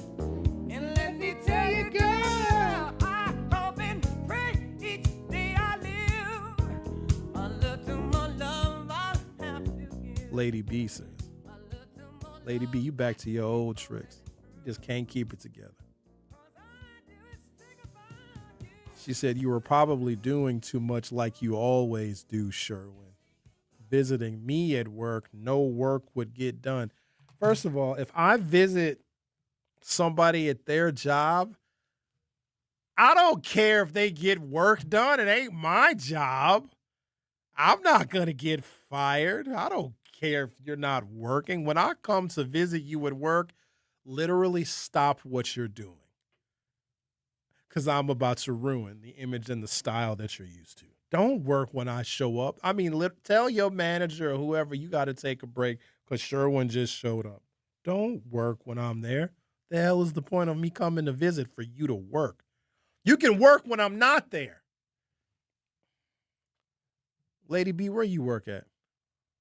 We need to just figure this damn thing out. I need to get this thing over with. I need to see what you look like. Where you work at, Lady B? Well, tell me where your job is. Tell me what your occupation, where you work at. She might work in a damn coal mine somewhere. I think she's just all talk. She got fired for stealing boxes on her day off. How you get fired on your day off? They said they caught me stealing boxes. Oh my goodness. What is happening to this world? The Jehovah's are here early. A bunch of them are here. I see them. They're wearing blue vests. They're here in the market hall. They're going to try and convert y'all. Oh, speaking of which, I need a woman between the ages of 35 and 55 to be the second half of my Halloween costume. Okay? We can go from petite to plus size, but I need the age range of 35 to 55. It's going to be a long weekend because this year Halloween falls on a weekend. In fact, it's Saturday, October 31st. And so all weekend, we're going to be going to Halloween-themed events, including costume parties in which there is a cash prize. I've put a lot of thought into this Halloween costume. This one is going to win. It's going to be literally the most original idea anyone has ever seen. I had a Halloween costume idea many, many years ago, but I couldn't get someone to oblige me. I needed a white woman. She didn't have to have blonde hair, but a blonde wig would have sufficed, and then she would have been wearing a white dress, of course, for more dramatic effect, just covered in blood, and then I would have been OJ. People are like, oh, Sherwin, we can't dress like that. That somebody will be offended. I was like, how much time needs to pass? You know, it's Halloween. Xavier, should we put up the poll? Because I just want to see. Yeah, what do you want the poll to be? But can you take the heat for it if somebody gets offended? Will you take responsibility for the poll? Yeah, sure. Okay, cool. How do we word it? Ladies, comma, do you nag each other or just men? And then the choices will be, I guess, no, hold on. We need the answers. Ladies, do you nag each other? And then the answers or the responses could be, I don't know how we do the responses. Do you nag each other or just men? Maybe that's just what the poll is. Do you nag each other or just men? And then, because can you have just one response? Okay, then the response will be men. Because I'm curious if they. For the answer? Yes. Do you nag each other? Or no, the responses will be each other or men. Okay. Or both. Each other, men, or both. Because some just are naggers. And where do you learn that? Like, probably from your mother, I guess. Oh, there's nothing worse than. I'd rather be alone. Because it's usually when you're trying to rest, like, oh, I had a long day of radio. I just want to come home and watch CNBC, see how the market is doing, see if I need to adjust my portfolio to maybe add more bond positions or whatever the case may be. And then here she comes, stomping. Doom, doom, doom. You know, the grass is not going to cut itself, and I'm thinking about planting some shrubbery. Should we go to the garden center and just look? Can we go to the garden center? Can you drive? I don't have any gas in my car. Is your Tesla charged up? Because I really don't want to drive. I'm also hungry. Are you hungry? And you got to say that you're hungry when she's hungry. Otherwise, she'll feel fat. So now you both have to go and eat. And then you got to go to the garden center to look at shrubbery because she wants to plant some shrubbery. All I wanted to do was lay on the couch and watch CNBC until I drift off and take a nap. That's all I wanted to do. But now I'm going to the garden center and we're looking at petunias. I didn't even want any petunias. I didn't want any daffodils. Nobody wanted to plant any damn geraniums. Why are you planting geraniums now anyway? It's August. Oh, this poll's going to get us in so much trouble. Ooh. I wish you would put your name on this. So for the poll, ladies and gentlemen, that is currently on the YouTube, it has nothing to do with me. This is Xavier the Pimp. He coaches women on how to extract money from their sugar daddies, which that's not even a bad thing to do because you are providing a much needed service. Because here's the thing about how you can get money from men. And too many women believe that you have to be body forward, use your body first. The best way to get money from a man is you cater to his ego. And you don't even have to give up the cookies. I mean, eventually, maybe as a little maintenance to keep it from drifting. Because also, the sugar daddy is transient. Because he'll just find. Because if you have the money, you can give your money to whoever you want to. He can't commit and doesn't need to commit to you. And you got to be careful with that because some women are expecting their sugar daddy to be consistent. He can, just like the garage, he can decide, nope, I'm going in a different direction. Ain't nothing you can do about it. And you can complain. You can do an interview on CBS 58. Well, I don't think it's fair that my sugar daddy all of a sudden put up a list of requirements for me. He can change whenever he wants to because he has the money. But if you really want to get money from a man, you cater to his ego. Some men just want to be told that they're handsome. That's it. That compliment goes a long way because if you tell a woman she's pretty, especially if she is pretty, she's probably heard it a bunch. Men don't really get told they're handsome. Women get told they're pretty by everybody, other men and especially other women. Women will tell unpretty women that they're pretty because they know how great of a compliment that is. If a man gets told he's handsome, that puts a spring in our step, especially if she's an attractive woman. You let a woman tell me I'm handsome. I'm like, okay, well, what are we doing here still? Like, why are we still here? Why are we? That only works for a little bit. But it works. Yes. If a really attractive woman just came up to you, it's like, I know I don't know you, and I know you're probably busy. I just wanted to stop and tell you that I think you're really handsome, and I wanted to introduce myself to you. Me and her going on a date. That date already started. We're on our first date. Yeah. Well, come on, come ride with me. Let's go somewhere. I'm taking my favorite restaurant. Daddy, please. I got a hot date tonight. You do? Yes. Really? Where you going? I think I'm going to go to a vegan spot. Oh, is that right? Is she one of them vegans? Yeah, she's a vegan lady. There's one on Farwell, Strangetown. I don't know if they're still open. Oh, yes. I was top notch, bro. Seriously. Great vibe, great atmosphere. Everybody there is a little bit of a hippie, but that's fine. You don't mind that. No, great place to go for. A woman took me on a date. Let me tell you where we went.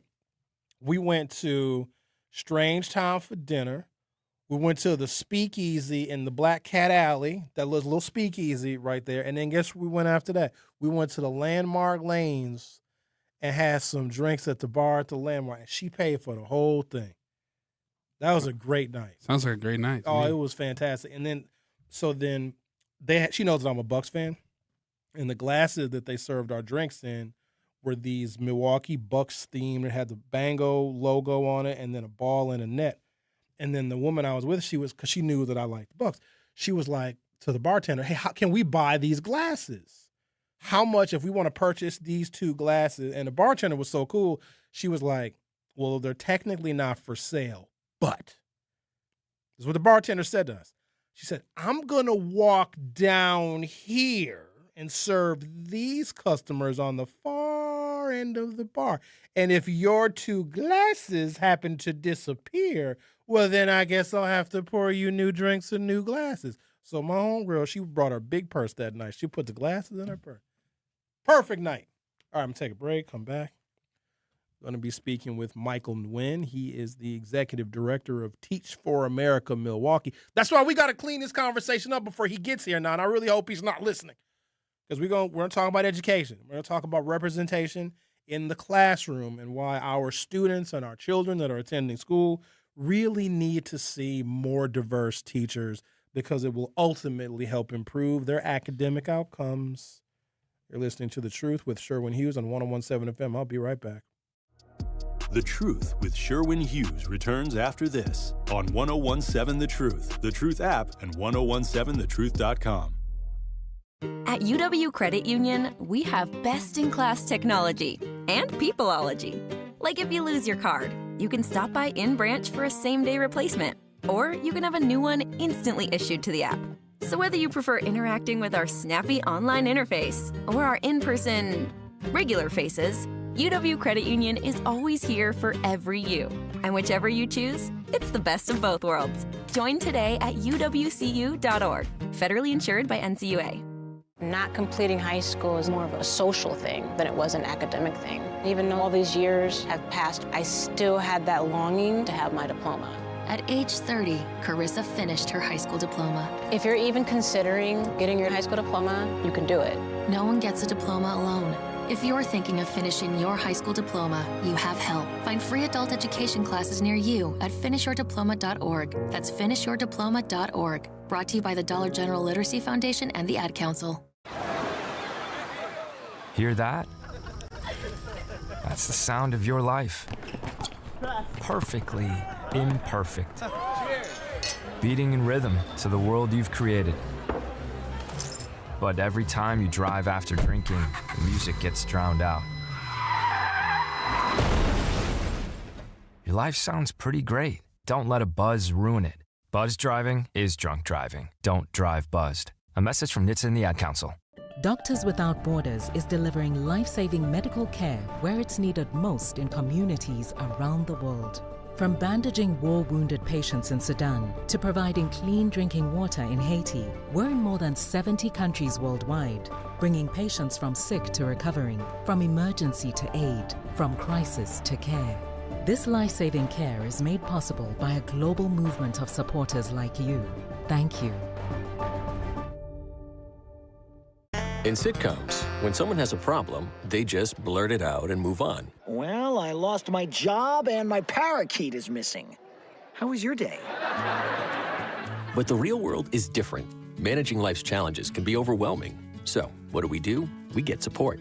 The Huntsman Mental Health Institute and the Ad Council have mental health resources available for you at loveyourmindtoday.org. That's loveyourmindtoday.org. See how much further you can go when you take care of your mental health. You are listening to The Truth with Sherwin Hughes on 1017 The Truth app, and 1017thetruth.com.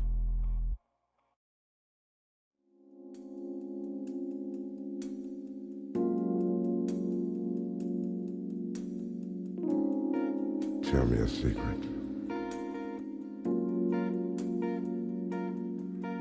I don't just want to know about any secret of yours. I want to know about one special secret.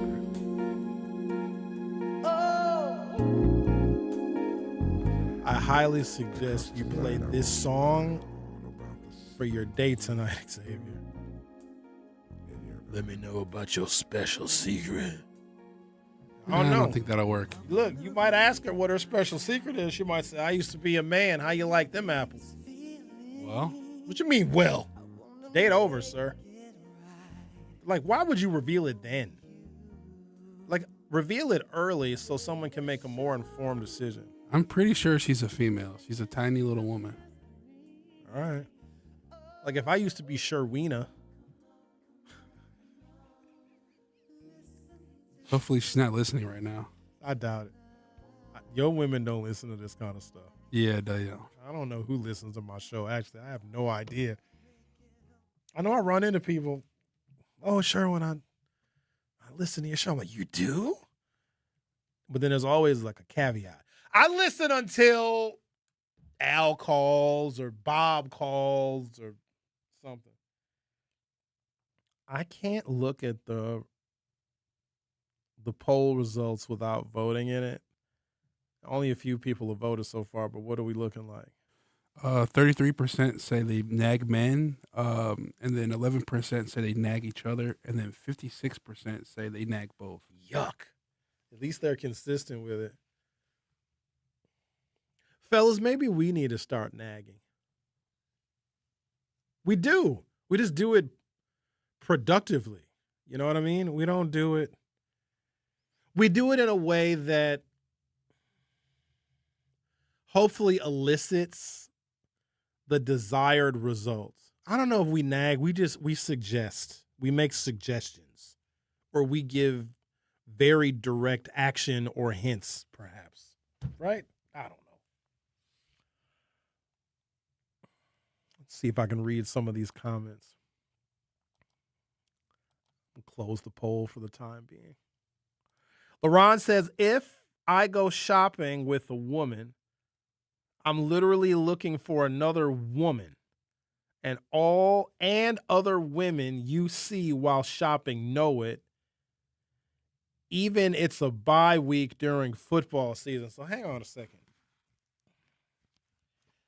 If you go shopping with a woman, you're looking for, I guess women do make good wingmen, I suppose. You know what I mean? Because they do. You're already kind of like proofed, you know? If I see a woman, this is me. Some of y'all are very different than me, okay? If I see a woman that's with another man, yuck. No thanks. No thank you. No. Hi, Michael. You probably have no idea what you're walking into. I guarantee you the interview is going to go very, very well. It's going to be very professional. I'm looking forward to having a conversation with you. Right now, I'm just cleaning out some of the radio cobwebs. We're getting some of these old topics out of the way before we make way for you. No, it's going to be totally fine. Don't worry about it. I also hope you weren't listening earlier. But no, it's fine. It's totally fine. Michael is here. We're going to be talking about education, and representation matters, ladies and gentlemen. You know, our young people and our students, they need to see teachers that look like them. It automatically, in my opinion, makes the information just a little bit more credible. I didn't have my first black teacher. Well, I had a black librarian in elementary school. I don't know if that really counted. I was like, oh, a black woman. She's good with the books. So I guess that was a good foundation. But I didn't get a black teacher until I was in high school. And then I had a couple of black professors in college, but I think where I needed to see more, especially black men, had I seen more black men, say in middle school, maybe more black teachers in elementary school, I may have considered one day getting into the profession of teaching. I still can. I'm not too old to be a teacher. I just know this. Please send your children to me already disciplined. All right, going to take a break, come back. Going to have our very informative conversation with our monthly segment that we do, sponsored by City Forward Collective. You're listening to The Truth with Sherwin Hughes, and I'll be right back. Don't touch that dial. The Truth with Sherwin Hughes will be right back on 1017 The Truth, The Truth app, and 1017thetruth.com. Every child deserves access to an exceptional education and the opportunity to dream big. On Thursday, October 1st, come together with Milwaukee College Prep at Venue 3 at 3rd Street Market Hall for the annual Take a Stand fundraiser. Your support helps more than 2,000 Milwaukee scholars learn, grow, and build brighter futures through access to a high-quality education. Enjoy food, drinks, and inspiring events while making a meaningful difference for Milwaukee's children. Get your tickets or make a donation today at 2026takeastand.givesmart.com. For 250 years, our armed forces have bravely served America. Wounded Warrior Project honors that legacy by supporting post-9/11 service members and veterans like Anthony, a Marine who was injured by a roadside bomb in Afghanistan. They carried me through my injuries, not just my physical, but my mental. And seeing other vets doing the same thing helped me tell myself, hey, you can do this. Join us in honoring warriors at woundedwarriorproject.org/America. In the United States, a vehicle is stolen every 31 seconds, about as long as this message. Luckily, you can take a few easy steps to protect your car in the same amount of time. Remove your valuables, roll up your windows, don't leave your car running unattended, lock your doors, and take your keys or fob. If you have information about a crime, call the police. If you suspect insurance fraud, also call 800-TEL-NICB. A public service message from the National Insurance Crime Bureau. I always had to be so good, no one could ignore me. Carve my path with data and drive. But some people only see who I am on paper. The paper ceiling, the limitations from degree screens to stereotypes that are holding back over 70 million stars. Workers skilled through alternative routes, rather than a bachelor's degree. It's time for skills to speak for themselves. Find resources for breaking through barriers at tearthepaperceiling.org. Brought to you by Opportunity at Work and the Ad Council. I'm Chris Jakimick. I served in the United States Air Force and I deployed 3 times. So in 2017, I was serving as an Air Force First Sergeant. Our motto in that role is my job is people, everyone is my business. But unfortunately, in that year, I would lose my own brother, Lance Corporal Adam Jackamake, to suicide. The majority of veteran suicides are from guns. I store my weapons securely, not only for myself, but for my family. Store all your guns securely. Help stop suicide. My service never stops. Brought to you by End Family Fire and the Ad Council. And here's Heather with the weather. Well, it's beautiful out there, sunny and 75, almost a little chilly in the shade. Now, let's get a read on the inside of your car. It is hot. You've only been parked a short time and it's already 99 degrees in there.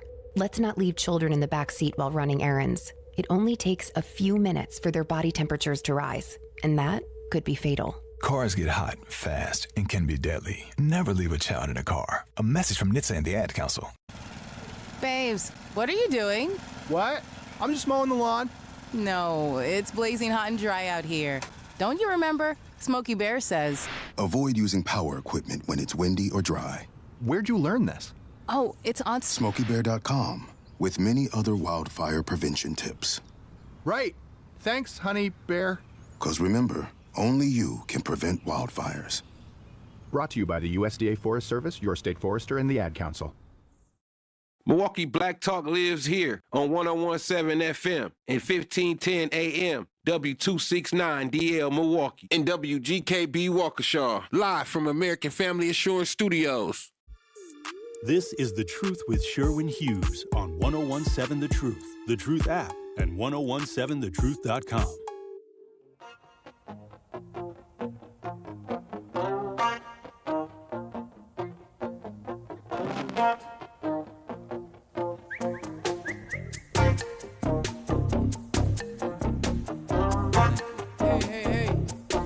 Wait, are you the one that keep me informed? Welcome to Hour 3 of The Truth with Sherwin Hughes. And as promised, Michael Wynn is in studio. Michael, welcome to the program, and thank you for taking the time and being here. Thank you for showing up. Happy to be here. Happy to show up. You have an incredible story and a great journey. You are the executive director of Teach for America. You moved to Milwaukee after joining the first cohort of TFA Milwaukee Corps members in 2009. Formerly, you managed admissions, communications, and fund development as chief of staff at Carmen Schools of Science and Tech, a network of 5 public elementary, middle, and high schools. Previously served as the senior managing director for TFA Leadership Development at TFA Milwaukee, principal at St. Anthony Middle School, teacher at St. Anthony School, and MPS, a graduate of the University of Illinois Urbana-Champaign. Earned your master's from Marquette University and your Wisconsin State licensure in education, administration, and curriculum and instruction from Alverno College. Well, you certainly have the resume and the experience to occupy the positions that you do. We're going to talk about the diversity in the teachers that we have currently. And if we focused on the Milwaukee public school system, and we talk about them a lot because this is the predominant way in which the majority of the children in this city get educated. And when there's a referendum, it is MPS that receives our tax dollars because most of us see the investment in public education as worthwhile. Michael, can you tell us about the importance of having a core of teachers and instructors that are as diverse as the students that they teach? Yeah, so first, thanks for having me on here. And folks who are listening might already know this, but if we look at the state of Wisconsin, it's about less than, I think, 5% of folks who are teachers of color in the state, about 2% who are black and brown men, right? And Milwaukee is much more than that. And I think in Milwaukee, it's 20 to 30% of folks who are people of color, who are teaching and leading classrooms. Teach for America, our cohort ranges around 40 to 45% annually, bringing in teachers of color. And while I didn't, let me start with this, if you don't mind, right? So I'm a Vietnamese American. Parents were immigrants to the U.S. after the Vietnam War. Refugees came here, had to figure out their lives, help other folks acclimate to living in the U.S. after being in Vietnam all their lives, right? So for me to come to Milwaukee, and I taught at Carson Academy in Milwaukee Public Schools my first year, taught at St. Anthony my second year, and those schools were largely monolithic, right? I learned so much my first year at Carson Academy from the black women teachers who taught in the 7th and 8th grade classes around me, of what it looked like to listen to students, to value their backgrounds, where they were coming from. And my first year, I didn't look like my students, right? Nor my second year, right? Because I taught at St. Anthony, which was predominantly Hispanic Latino kiddos, right? But my first year, it was coaching flag football. It was going to Wednesday night church. It was getting dinner with a group of my kids every now and then and really figuring out who they were and their backgrounds to better connect and make sure my instruction really fit who, really reached my children. But the ability for Teach for America to bring in teachers who look like the students that they are teaching, it is showing children what it looks like to lead in the community, what it looks like to be an outstanding adult, and for the classroom, the engagement, the interactions, the ability to make lessons not just relative to what the kids' interests are, but like a representation of Milwaukee, really engages children to learning and wanting to just excel in the classroom. Michael, how do you get, because I know that it's wishful thinking to believe that we can get, in at least a short amount of time, a much more diverse, crop of folks who want to teach at schools that we know are incredibly diverse. But how do you encourage, especially, a young teacher, you are more than just someone who is leading a classroom, that you really should take advantage of other opportunities to get to know your students, to be involved in the neighborhoods and the communities in which your students live in, especially in these days and times where there's no residency requirement. A lot of these teachers may live somewhere else, outside of the community in which their students live. How do you encourage teachers to be more involved, just to better connect with their students and also so they can learn a little bit more cultural competency? I mean, at the end of the day, teaching is about building relationships with children, gaining their trust, right? Because you're not going to listen to someone who you don't think believes in you, who you don't think cares about your well-being, right? Teaching isn't just lesson planning and executing in front of the classroom. It's about having a classroom culture where children want to learn, right? So if that is one of the first questions that we have is how do you get kids engaged and care about what they're learning through relationships, then your job as a teacher is to build those individual relationships. So A, it is a relational piece, but B, it is very much a tactical piece. You learn this in education programs. You learn this through Teach for America, about building relationships, building classroom culture. So while it is about building those one-on-one connections, it is also, in my belief, a prerequisite for being an excellent classroom teacher. Speaking with Michael Wynn, the executive director of Teach for America Milwaukee. Michael, there is indeed a workforce gap. Black and brown students overwhelmingly, but the teaching and the teaching force is majority white, and maybe that can lead to some misunderstandings and a lack of cultural competency. I know that I harp on the disparities in discipline that exist amongst black students, especially those that are attending Milwaukee Public Schools. What can we do to encourage more black and brown folk to be in the classroom and to decide to be a teacher? Well, I can talk specifically to what TFA does for recruitment, right? So, like I said, our percentages are around 40% bringing in teachers of color, right? Part of our strategy, a man named Andres on my team is recruiting locally at Marquette, UW Milwaukee. One thing he does is builds relationships with different student groups at the college level, right? So a great partner to us has been the Roberto Hernandez Center over at UW Milwaukee, right? What Andres does is he doesn't just go there to recruit and say, you should be a teacher. He's going there to find out, what do the students value? What do they care about? How do they want to impact the community? And then helping those students in college see that a pathway towards realizing and living out their values is being a classroom teacher. And UW Milwaukee has a high percentage of kids who grew up in the city. So being able to tell kids, hey, you're in this position not just because of your merit, of which you highly deserved your space, but be also because of the teachers that were in front of you that helped you realize your potential, right? How incredible is it for you to also do that for the future generations of students? That's what recruitment looks like. Knowing the individual, knowing their values, and helping them see that live out in the classroom. Teach for America is a nonprofit organization that recruits and trains college graduates and professionals to teach for at least 2 years in under-resourced urban and rural public schools across the United States. That brings up the critique. You have folks that probably have never been in a classroom since they were a student, and you're putting them in some cases in some very, very challenging environments.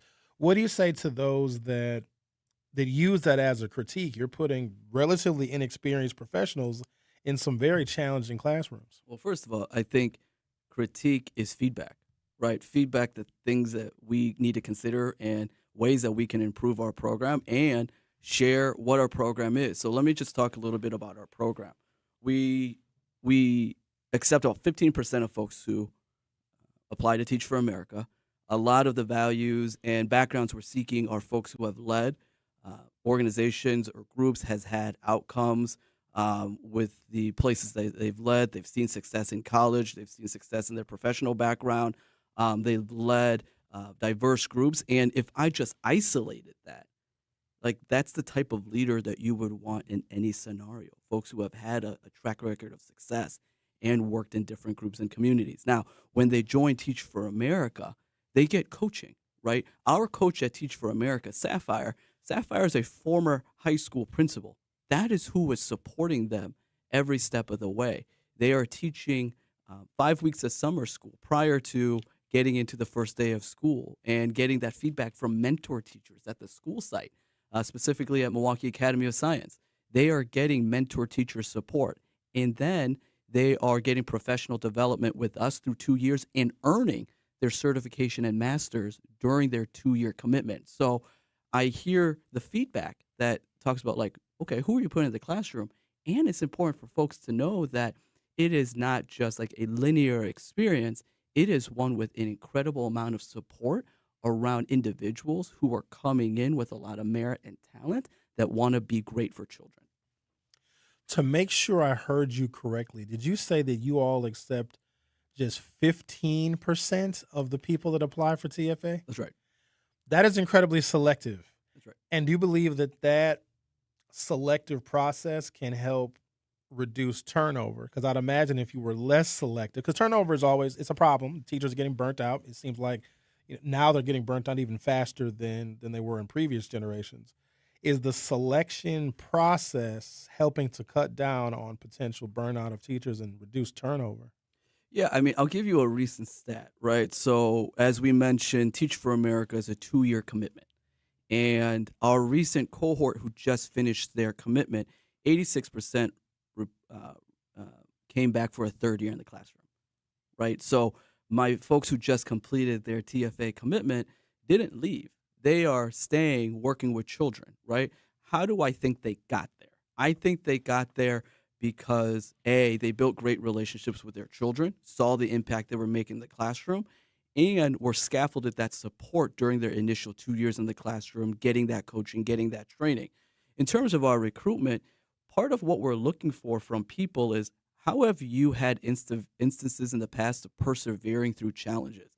You know, your challenges that you've experienced in college is going to be an indicator, not the only one. But when you get in the classroom and a student isn't following your direction or your lesson plan isn't going the way you wrote it yesterday, how do you find a different solution? How do you make a different connection?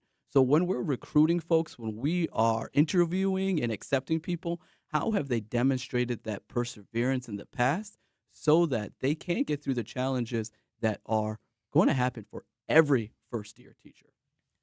Speaking with Michael Wynn, the executive director of Teach for America Milwaukee.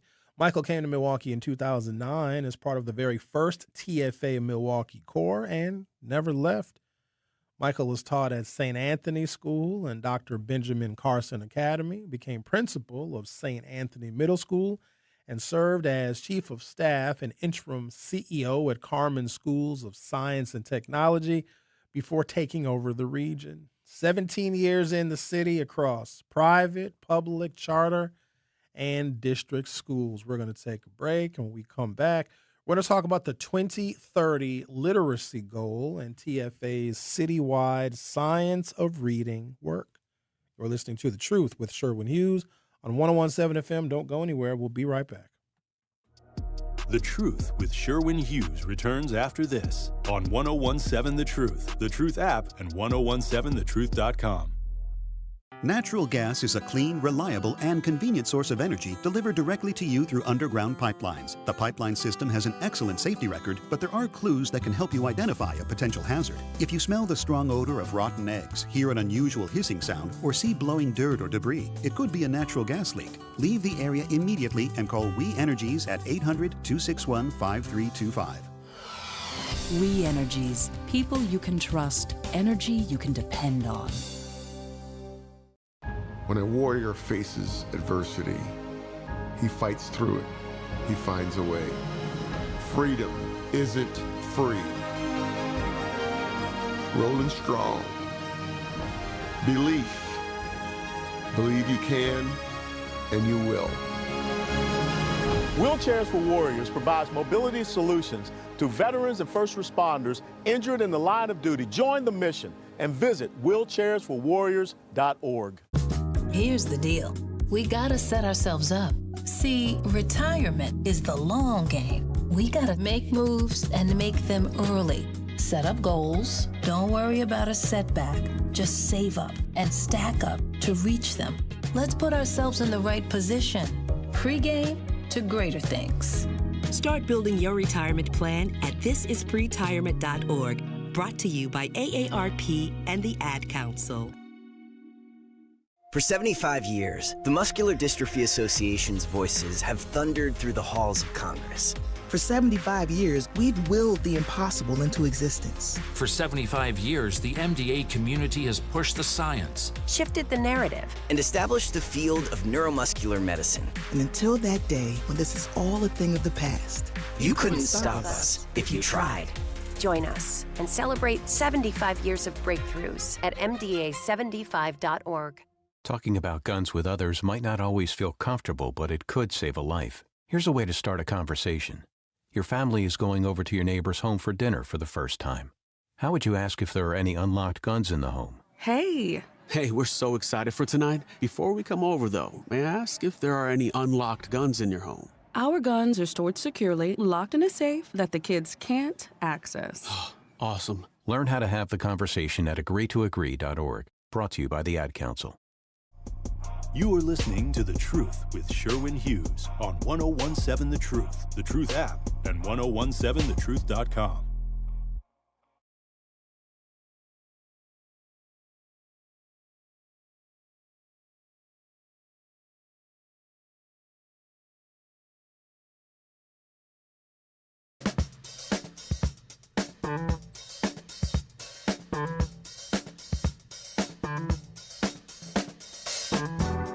We're back.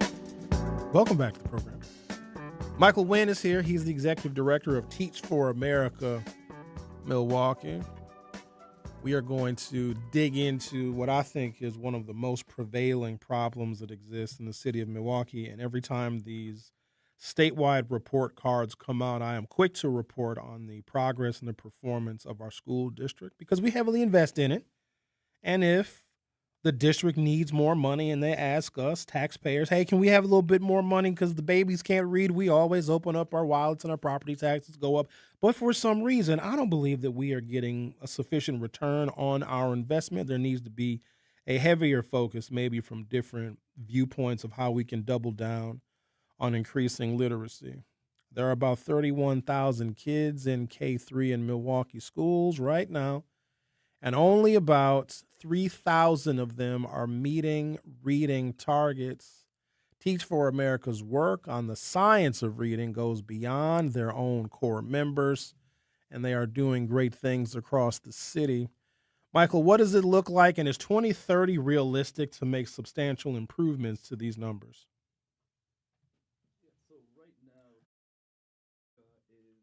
Supporting by we train our core members in science of reading and making sure they have the training they need to be great reading and teachers for their kiddos. We're also working with schools to manage the science of reading trainings that their schools or their teachers are receiving. Why does that matter? First of all, it would be a mistake for me not to mention the Milwaukee Reading Coalition.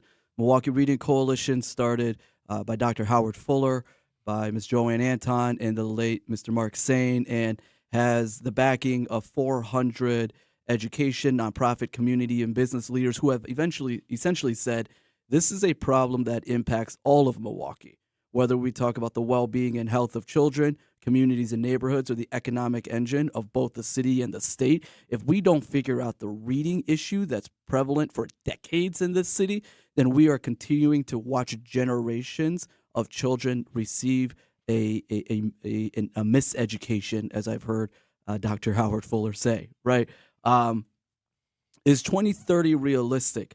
Here's what 2030 serves as. 2030 serves as a marker for us that if we at Teach for America and across the country in different education systems are seeking to either double reading proficiency or seeing gains in children's outcomes in schools, then we have to pursue something. We have to try to put in efforts to better train teachers, get the right curriculum in front of kids, make sure we're reading at home, improving family involvement and schools outreach so that families are even more aware of how their kids are performing. 2030 allows us to have a marker, a benchmark, a litmus test that have we made gains? 4 years from now, how are kids performing? What has gone well? What has not? What needs to continue? What needs to change? Otherwise, quite honestly, we just stay on this hamster wheel of saying we're doing our best, having good intentions, but if we don't have a mile marker to measure and be accountable to these efforts that we're making from the state, as far as Act 20 and science of literacy, science of reading goes, down to the level of training teachers and spending money on curriculum, then all of this is going to be for naught if we can't see gains for children by a specific point of time. To give people some perspective, 2030 is essentially so incoming freshmen, by the time they graduate, that is the deadline that has been set. Michael, did things go downhill when we stopped teaching phonics? Have we brought phonics and teaching phonics back to the curriculum? Because it used to be, I remember growing up, we had a whole phonics workbook. Mm-hmm. It was a very specific focus for many, many years of my education. Now, that also was in the 20th century. Did things change for the worse when we eliminated or reduced phonics in the classroom? I think that's what the data tells us, right? So many of us in education have been guilty of this, right? And including me. I was a principal at a school where we didn't use science of reading fully. We used something called balanced literacy that relied more on context clues, relied more on kids, less on blending sounds and phonemic awareness. And when we say science of reading, like the semantics, like not to get too wonky, there's like a specific way you teach kids how to read, right? The easiest way to put this is like if those of us who remember the commercials for Hooked on Phonics, right? Like my parents bought me that, right? Like they made me do that when I was like 6, right? Like that's what science reading is getting back to the basics. And when we have diverted from that in the last 10 or 15 years, we have seen scores go down, proficiency levels drop, and of course COVID was there. But let's make no mistake, like the reading proficiency levels haven't been strong for decades. And the population that has been most affected are Black and brown children. There's a conversation happening about parental choice program. I don't like the term voucher, but it's one that's very familiar with a lot of people. Charters and Milwaukee public school budgets, the governor's race, etc. From your position, Michael, the person recruiting and training, who stands in front of the kids? What is the thing that the city keeps missing in this never-ending debate between public schools and charter schools and private schools? What are we not getting?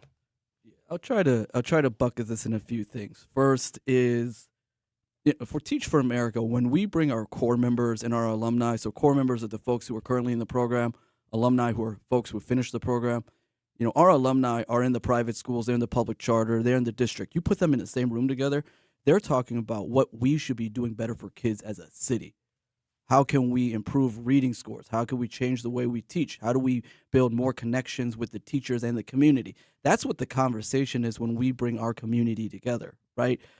So I think it's important for folks to know that while they read the newspapers and read online that these debates are happening, and they are important debates, that educators want what's best for children. Now, the other thing that I think happens is, when we get in these debates around private schools, charter schools, or district schools, we're having a conversation as though we're all wearing different jerseys. Like this is like the NBA or something. We're all in the same league. The kids are all of the city, and there are many families in Milwaukee who couldn't tell you right now if their school was a public MPS school or a public charter school or a private school.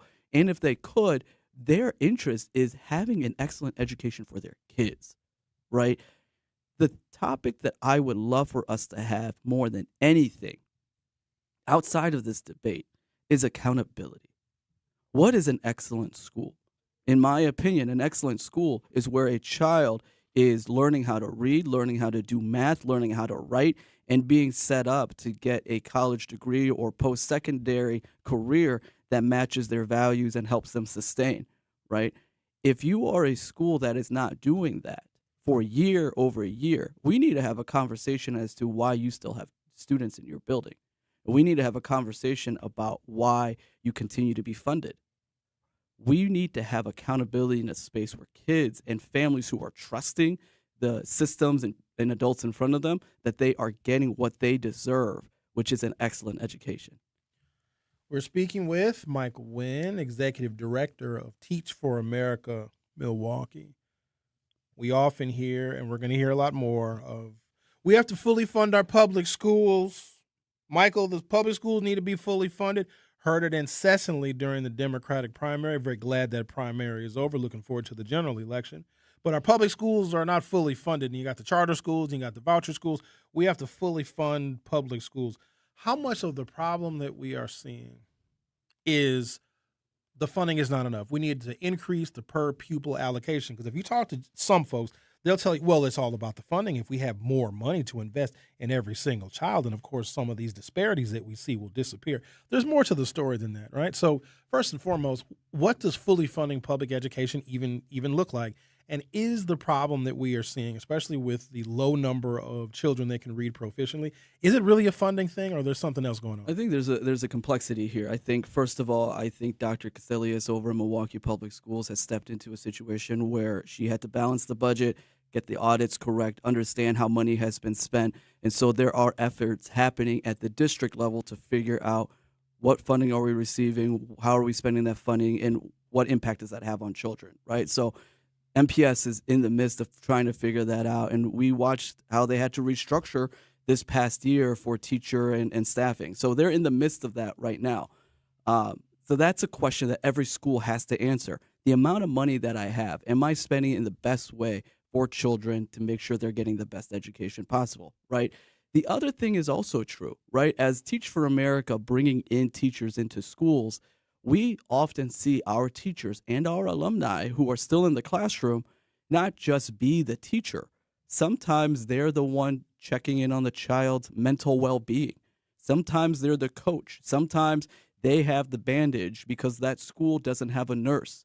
Sometimes they're calling home because the school doesn't have the resources to have a parent coordinator, right? So I am watching, and my wife's an educator, and I see all the things that she has to do in addition to what's on a job description, right? So when we think about it that way, there are resources either needed to be provided to schools or ways that we are forming our budgets in schools that are providing the resources that not just children need, but that teachers need so that they can do what's best, which is teach children. Michael, if people want more information about Teach for America, where should they go?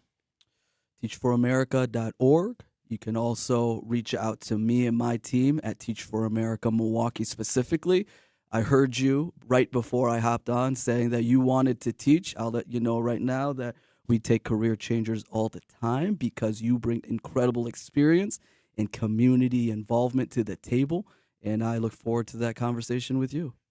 You guys are too selective. You only take 15%. I may not make the cut, but I do appreciate your confidence in me, and thank you so much for all that you do for the students here in Milwaukee. Michael Wynn, Executive Director of Teach for America Milwaukee. Appreciate you stopping by, buddy. You were great. Thank you. The Truth with Sherwin Hughes on 101.7 FM. We'll be right back. The Truth with Sherwin Hughes returns after this on 101.7 The Truth app, and 1017thetruth.com. Wherever there's a need in our communities, there's a United Way, improving lives so everyone can thrive. Where more people can gain access to health care and nutritious food for their tables. Where more community members can benefit from financial education and get connected to local resources for housing support. And where children are given more chances to reach their full potential. Community is where we find our strength and where we share our hope. United is the way. Visit unitedway.org. Are people around me safe when I vape? Science does not support that belief. Exhaled vape emissions linger in the air, affecting indoor air quality and bystanders in the same space through secondhand exposure. Vaping emissions can also accumulate on clothes, hair, dust, and furniture, leading to exposure risks to bystanders of all ages. And vaping around a pregnant person can lead to serious health impacts on fetal and childhood development. Enough with the puff. Learn more at ul.org/vaping. My mom has decided to learn to paint, and she's good. My dad's now into creative cuisine, and I've already put on 6 pounds. Learning new things comes with age. My mom, she started forgetting my name and what we're talking about. Forgetting well-known things doesn't. Memory loss may be a sign of Alzheimer's disease. Early detection gives you and your loved one time to plan for the future. Learn the warning signs of Alzheimer's at 10signs.org. Brought to you by the Alzheimer's Association and the Ad Council. The possibility of lung cancer can be pretty scary, especially if you're one of approximately 8 million current or former smokers at high risk. That's why SaveByTheScan.org wants you to know that now there's a breakthrough low-dose CT scan that can detect lung cancer early, and it only takes 60 seconds. You stop smoking, now start screening. For an easy quiz to see if you're eligible, visit SaveByTheScan.org. It could save your life. SaveByTheScan.org is brought to you by the American Lung Association's Lung Force Initiative and the Ad Council. You are listening to The Truth with Sherwin Hughes on 101.7 The Truth app, and 1017thetruth.com.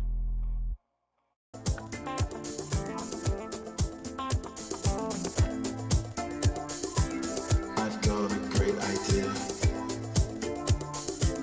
losing my sense of where, trading the silent ones. I'm sure you know it's wrong. Hold on. Hey. What is this? Why are you trying to turn my radio show into men's night at Lacage? What is it? Xavier said, Sherwin, don't worry about music. I got a song. I was like, cool, play it. And this what you play? This is men dancing cages to this. Little Blood Orange. This is men put oil on their shaved bodies and they dance to this. What is this? This is Blood Orange. I don't know what that is. One of the best alternative artists around. You better turn Blood Orange off, because I don't know. This is what, Bailey freely admits why she does it. I have no idea. Bailey Coleman freely admits that she has attended a Diddy party. And she's like proud of it. Yeah. But I can't see Bailey being oiled up. You know what I mean? Like when I picture women that may go to a party, I'm like, oh yeah, oil me up. Denise I'm not Thomas, even trying to imagine that. Denise Thomas brings her own oil, if I had to guess. But I don't see, Bailey would be like kind of in the corner, just like, oh no. She wouldn't want the oil to splash on her even. Because she seems to be she's a reserved lady. And they give Bailey, I listen to the morning show, they give her a lot of heat because Bailey's a different kind. She's from Seattle, you see. So she's a little different, and some people may take issue with Bailey's perspective on things, and they call her Shay Shay Foo Foo because she's a little bit bougie, But she ain't that bougie. She went to a Diddy party. So let's talk to Robert. Why don't we do that? Let's talk to Robert. Hi, Robert. You're on 101.7 The Truth. How are you? Oh, I'm fine, Sherwin. You're very fortunate. This ain't no Robert. Well, you gave a good interview, and what I did that aggravated me, they wouldn't let me call in when Mike was there. For good and reason, Bob, because you would mess it up. What was your question? Ask me the question. I answer for you. What's the question? Oh, you answer it for me? Okay. He gave a very impressive resume. I mean, you gave a very impressive resume about him, and you gave him a very unique, impressive introduction. Does that mean that you have changed your mind about the college he went to? No. Because you don't like it. I'll talk to you later. That's what I was going to say, sir. So you was going to call just to start some mess because you know how I feel about Marquette, and Marquette is on his resume of educational institution. That you was gonna call. know. That's why they didn't take your call, man. You ain't got to start no beef between me and that man. We was having a conversation about educating the kids. We need to educate you. Maybe you need to go back to school. Bob, what's the highest grade you completed? Not Sherwin. Bob, what's the highest? Third year in college. What? And no. I mean, like, what is that equivalent to in modern education? So, like, second grade? What's the highest grade? What's your highest diploma you got? 8th grade? Oh, high school, you know. But, Sherwin, there's one more thing I want to tell you. Don't get yourself in trouble. Watch your mouth. Man should not be alone. It's so wonderful to see old couples when I go into a store holding hands. When you get in your 60s and up, you be too set in your ways. Get you somebody, you at the perfect age to get a woman. You at the and then you spend some time, 10 years, 20 years. Don't get you won't change when you get in your 60s. You'll be too ornery. You must kind of get you at the perfect age to get a nice woman. And get one now so you can enjoy her for 10 or 15 or 20 years. You know, that's, you know. Where your woman at, Bob? Where your woman is? Huh? Well, you know, I didn't know. Nobody told me, otherwise I'd have probably had a woman early at your age. I didn't have the advice I'm giving you. That man should not be alone when God made him. You know, but I handle it to being alone. But you at the perfect age, man. You know, you're not young, where you don't know what you're doing. You know, the only thing is, if their kids are grown, you know, you got to know how to deal with them. No, the hell I don't. You know, I'm not dealing with no grown kids. I ain't got nothing. I ain't gonna get into it. She got her kids better be grown. I ain't messing with no women that's got.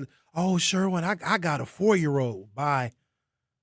I see you in 20 years. Ain't no way. No. They all got kids, but you got women that's in their 50s. They got kids that's in elementary school. Ain't no way. Hell to them. Sherwin, you gotta ease up on the women until you get you one. And, you know, and get you one Bob, they're not terribly difficult to get. Just FYI. They're not. All I gotta do is check my inbox and pick a winner. That's all I gotta do. It's like a lottery. Today I call your number. Tomorrow want to interact with you in a good way. You know what I mean? And you feel her, you know, and you know. Hold on, man. Wait a minute. What you mean? Explain yourself. You know, you interact with her. She's your type. You know, and you don't have to go into teaching her or nothing, you know, because she says things that anoint you, that just makes you impressed. And, you know, So yeah, you got a lot of women maybe calling you, but that doesn't mean nothing. You get you a woman early. You're at the perfect age. Where should I go, Bob? Age. Where do you recommend I meet a woman? Where should I go? In the grocery store. Oh, that's where you meet. Okay, then. Do you have how do I approach her? What should I say to get her attention, Bob? What do I say to her? Oh, you look nice today. Oh, you look nice. And then she says, oh, he says I look nice. And then see how she articulates, and go from there, and she says, she might say, oh, you look nice too. I've had women say that to me. Ooh-wee. Yeah, you look nice too. And it tripped me out. Showing you need to get you a woman at your age. It's 52, 51, before you get my age. Because then is it too late? Is it too late for you, Bob? Yeah, I'm too ornery. I bust. No, I'm set in my ways. Don't get to even though I stay in my room 90% of the time, I wash dishes and use the lavatory and cook. But, man should not be alone when God made him. Thank you, Bob. That is very good advice. Thank you so very much. I'm going to take your advice. I'm going to go to the grocery store and I'm going to get me a woman. Okay, I'll talk to you, Sherwin. Terrible advice. Okay. Last time. See, I'm not good in the grocery store like that. It used to be my jam, but now it used to be a lot easier. Like I had a whole routine in the grocery store. So here's the thing about the grocery store. When I go, there's a very unique subset of women that are there. Because I'm done with work so early, going to the grocery store when I'm done with the radio is literally ideal. It's not very crowded. But there's a very specific subset of women that are at the grocery store right now as opposed to after work. After work is when you get the professional women, maybe working moms because they had their 8-hour workday, and then after work they go either pick up something for themselves if they're single. I can always tell what a woman's status is based upon what she has in her cart, or even if she has a cart. Does she have a little basket? If she's got a couple of items in her hand, I usually can tell, and I can start a conversation based upon what I can deduct from what she is buying. Zach said grocery store happy hour, but here's the problem that I sometimes face. My old routine didn't work. I see her in the pasta aisle because women love the pasta, okay? And I see her getting the cremettes, and she's picking up the cremettes. She might be getting some angel hair. She might be getting some linguine. And I say, well, I prefer burrito pasta, but I see that you like the cremettes. I'm just curious, what kind of sauce do you use? And now we're over here talking about food. She don't even know what's coming her way because I'm starting to lay it on. Because I'm not approaching her like, oh, you're pretty. Oh, you got a nice body. We over here talking about food. Oh, no, I like to use the red sauce. I was like, oh, you know what? Maybe can you shoot me a text message and let me know whatever else you put in your pasta because I might want to try your recipe. Here you go. So she's cooked. I already got her. She's done. But then my approach is different now because now my tolerance for these women, because they don't even respect the gentleman these days. Like every woman seems like they're being threatened, even if a man just wants to be nice to you. All right, ladies, if you want to act like men, then y'all do the approaching. But y'all are terrible at it. So last woman I seen in the grocery store, this didn't go over very well. I do not recommend you do what I did. Learn from my mistakes. Learn from my mistake. She was in the ice creams aisle. Ain't nothing wrong with ice creams. Everybody like ice creams, you know what I mean? But as she's picking up the ice cream, because I'm in the freezer case right next to her, and I see what ice cream she's looking at, okay? And then I'm looking at her. I don't know if she noticed me. I'm sure she probably felt that I was looking at her. And I see the ice cream that she was grabbing. And I'm thinking to myself, that's not the ice creams that she needs to be eating. And I said something I probably shouldn't have said. I said, excuse me, ma'am, maybe you need to look at the fat-free. Maybe that's what... She didn't like it. She was I'm trying to help her. Why can't I be helpful? Maybe she needs... You're trying to hit on her? I'm trying. Watch your mouth. Trying to help her. I just want to be helpful. I'm just trying to offer some dietary suggestions. You know what I'm saying? I'm here for the ladies. I've never attempted to hit on a woman at a grocery store. It seems like a terrible place. God, no, it's not. a lot of times it can go one or two ways. When they're off guard and they're not expecting it, that sometimes doesn't work in your favor. Because what women are still perplexed by, why they're still confused by this, I have no idea. Oh, my hair wasn't done and my makeup wasn't done. I'm embarrassed on how I look. I don't want anybody to talk to me. But then when you get all tarted up, then you act like you too high and mighty. And plus, we like you to look natural because that is the version of you that we are going to get 99.9% of the time. When y'all get all thotted up, chances are you ain't getting thotted up for us. You getting thotted up to go out with your girlfriends. So when we see you and when we get you, it's sleep in your eye, hair ain't done, wig is crooked, makeup is all smeared. You know what I mean? I wanted to look at the woman in her natural state, not when she's all tarted up. And what's with the filters on all the photographs? I ain't seen an unfiltered photograph on a woman since 2012. You know damn well you don't have butterflies floating around your head when you're just walking around in the real world. It's insane to me. I don't put no filters on my pictures. This is how I look. You know what I mean? always tell women not to put filters on their stuff. It reminds me of a black bald-head bedbug. You hear me? Slithering around trying to get some blood only at night because you don't hear him at day. Good use of that hotkey. That's like a 90-year-old woman. You know who she was talking about? Mayor Cavalier Johnson. Blew our minds when she said that. She said that. We were like, clip that. That was years ago, too. That lady wrote out a whole, like, I'm not kidding you. And she sent it to me in the mail. She wrote out a whole architectural schematic of what the Northridge Mall site should look like. She's like, here we'll have parking. Here we'll have a complex for a football stadium for youth football. Here we'll have retail. Here, I'm not kidding you. I fear she might be dead because she was old years ago. How long ago was that? Oh, heavens. What year is this? This is 26. Probably our first year here. Probably 2022. Yeah, she's probably deceased. Don't say that. What's wrong with Sherwin, that? I sent you my drawings of what they need to do for Northridge.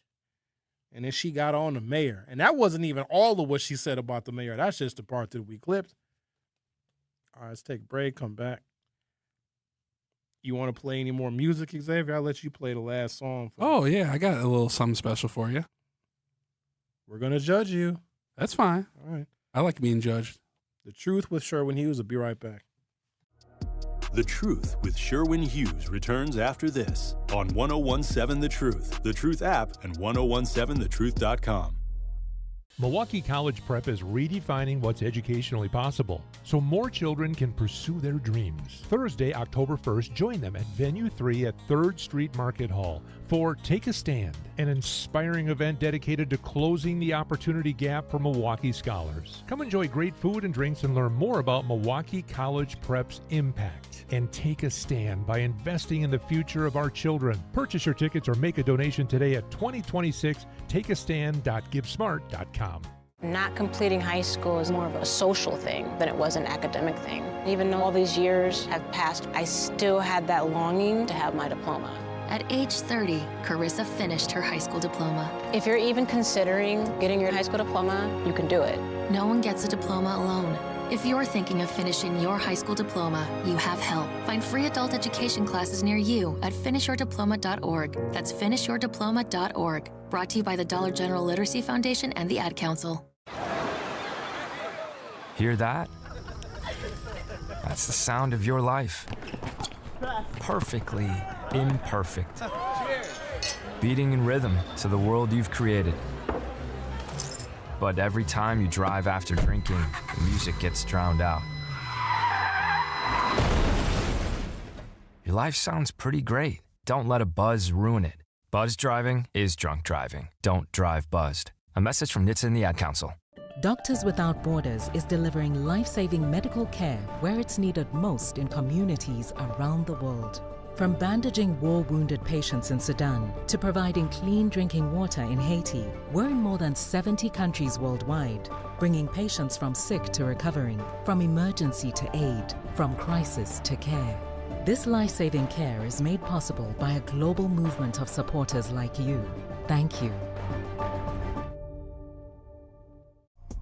You are listening to The Truth with Sherwin Hughes on 1017 The Truth, The Truth app, and 1017thetruth.com.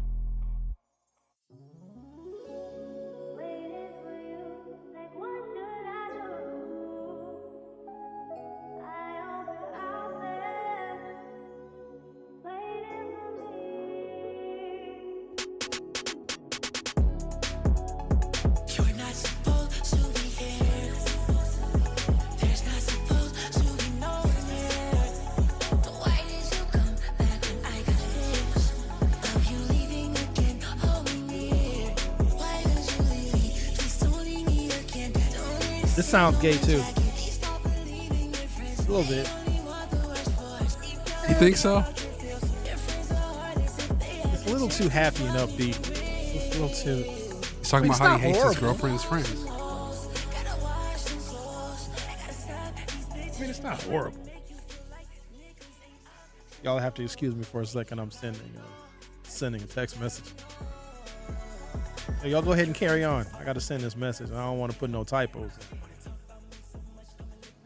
Go ahead, Xavier. You all be wanting to host the show. Host it. Go ahead. Oh, you want me to talk? Yeah, go ahead.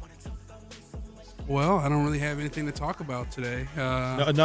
You already can't be a host. You have to always have something to talk about. Oh, well, we can talk about the lady that tried to kill her 3 kids. Well, they're delivering the final verdict, and the judge sat there in front of the congregation or the jury and said, keep an open mind while you're delivering this deliberation on this woman that killed her 3 kids. So I just wonder, if the person was black, would the judge have said that? Or, if the woman was black, would they have a whole, people with pink shirts out there and protesting for her?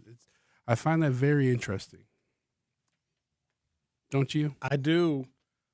And I don't want to turn a blind eye to mental health, whether it be maternal or paternal, but the way some people are siding with her because she did what she did to put a focus on postpartum depression and maternal mental health. I think they are missing the forest for the trees. 3 babies are dead. Those babies need justice. You can focus on maternal mental health a variety of different ways, but to get publicity like this, you must be punished for your crime. Then we can deal with maternal mental health. But to hold hostage the lives of your children, to focus on, she was very clear-headed in how she premeditated getting the husband out of the house. All of that was very well planned and thought out. And if you look at her internet search history, this woman knew what she was doing. And then the number of social media comments that are in support of this woman. I just saw one that was just shared with me via the TikTok, and a woman was walking past a wood chipper, and she had the baby Bjorn on. I already got to look at somebody sideways if you're wearing your baby on the front of your chest, especially if you're a man, but whatever. And this woman is walking past this damn wood chipper, and she was like, Mamas, tell me if you can relate. Have you ever just wanted to throw your baby in a wood chipper? It's not like I'd ever do it, but have you ever gotten that thought before? Immediately, whoever that woman has that child with, he needs to file for custody and placement of that baby because that baby is not safe. And she's literally just walking and smiling, and you know what kind of a woman it was. Well, it was a white woman, obviously. It's very interesting how white women are, no matter what they do, they always become the victim somehow, no matter what they do. I mean, I don't know if you ever saw the this past week. There was this 13-year-old kid that was playing football or whatever, and he tackled the girl's brother, and I guess they were, fighting a little bit after the play, and the 16-year-old girl comes on the field, spears the kid, pushes him down on the ground again, and she is charged with aggravated assault, all this other stuff.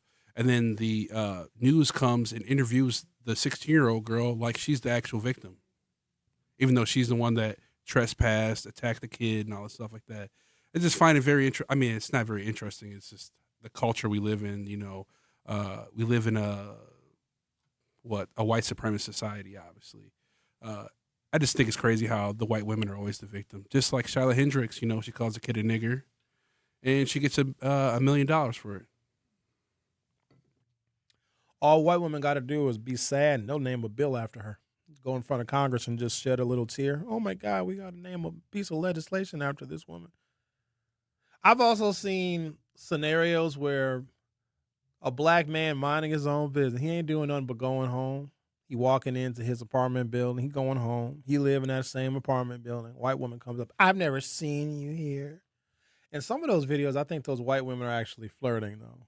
But then she'll say something offensive like, I need to see your ID. I don't believe you live here.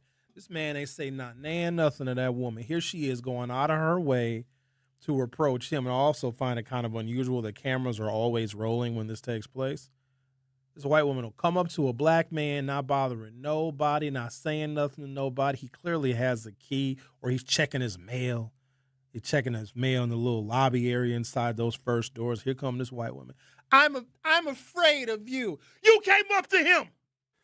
I think those women are the women, 40, 50 years ago that would just randomly accuse a black man of raping them, It was interesting, I studied, African-American history in college and stuff like that. And one of my professors, he was from Kentucky back in the day, and he was telling a story about how he, was walking down the street one time. He was a little boy, and this white woman just yelled to him, "Hey, look here, boys." And she just flashed her, her boobs to him and his uncle, and his uncle covered his eyes because he knew what was going to happen if they did look at that woman. They would have been,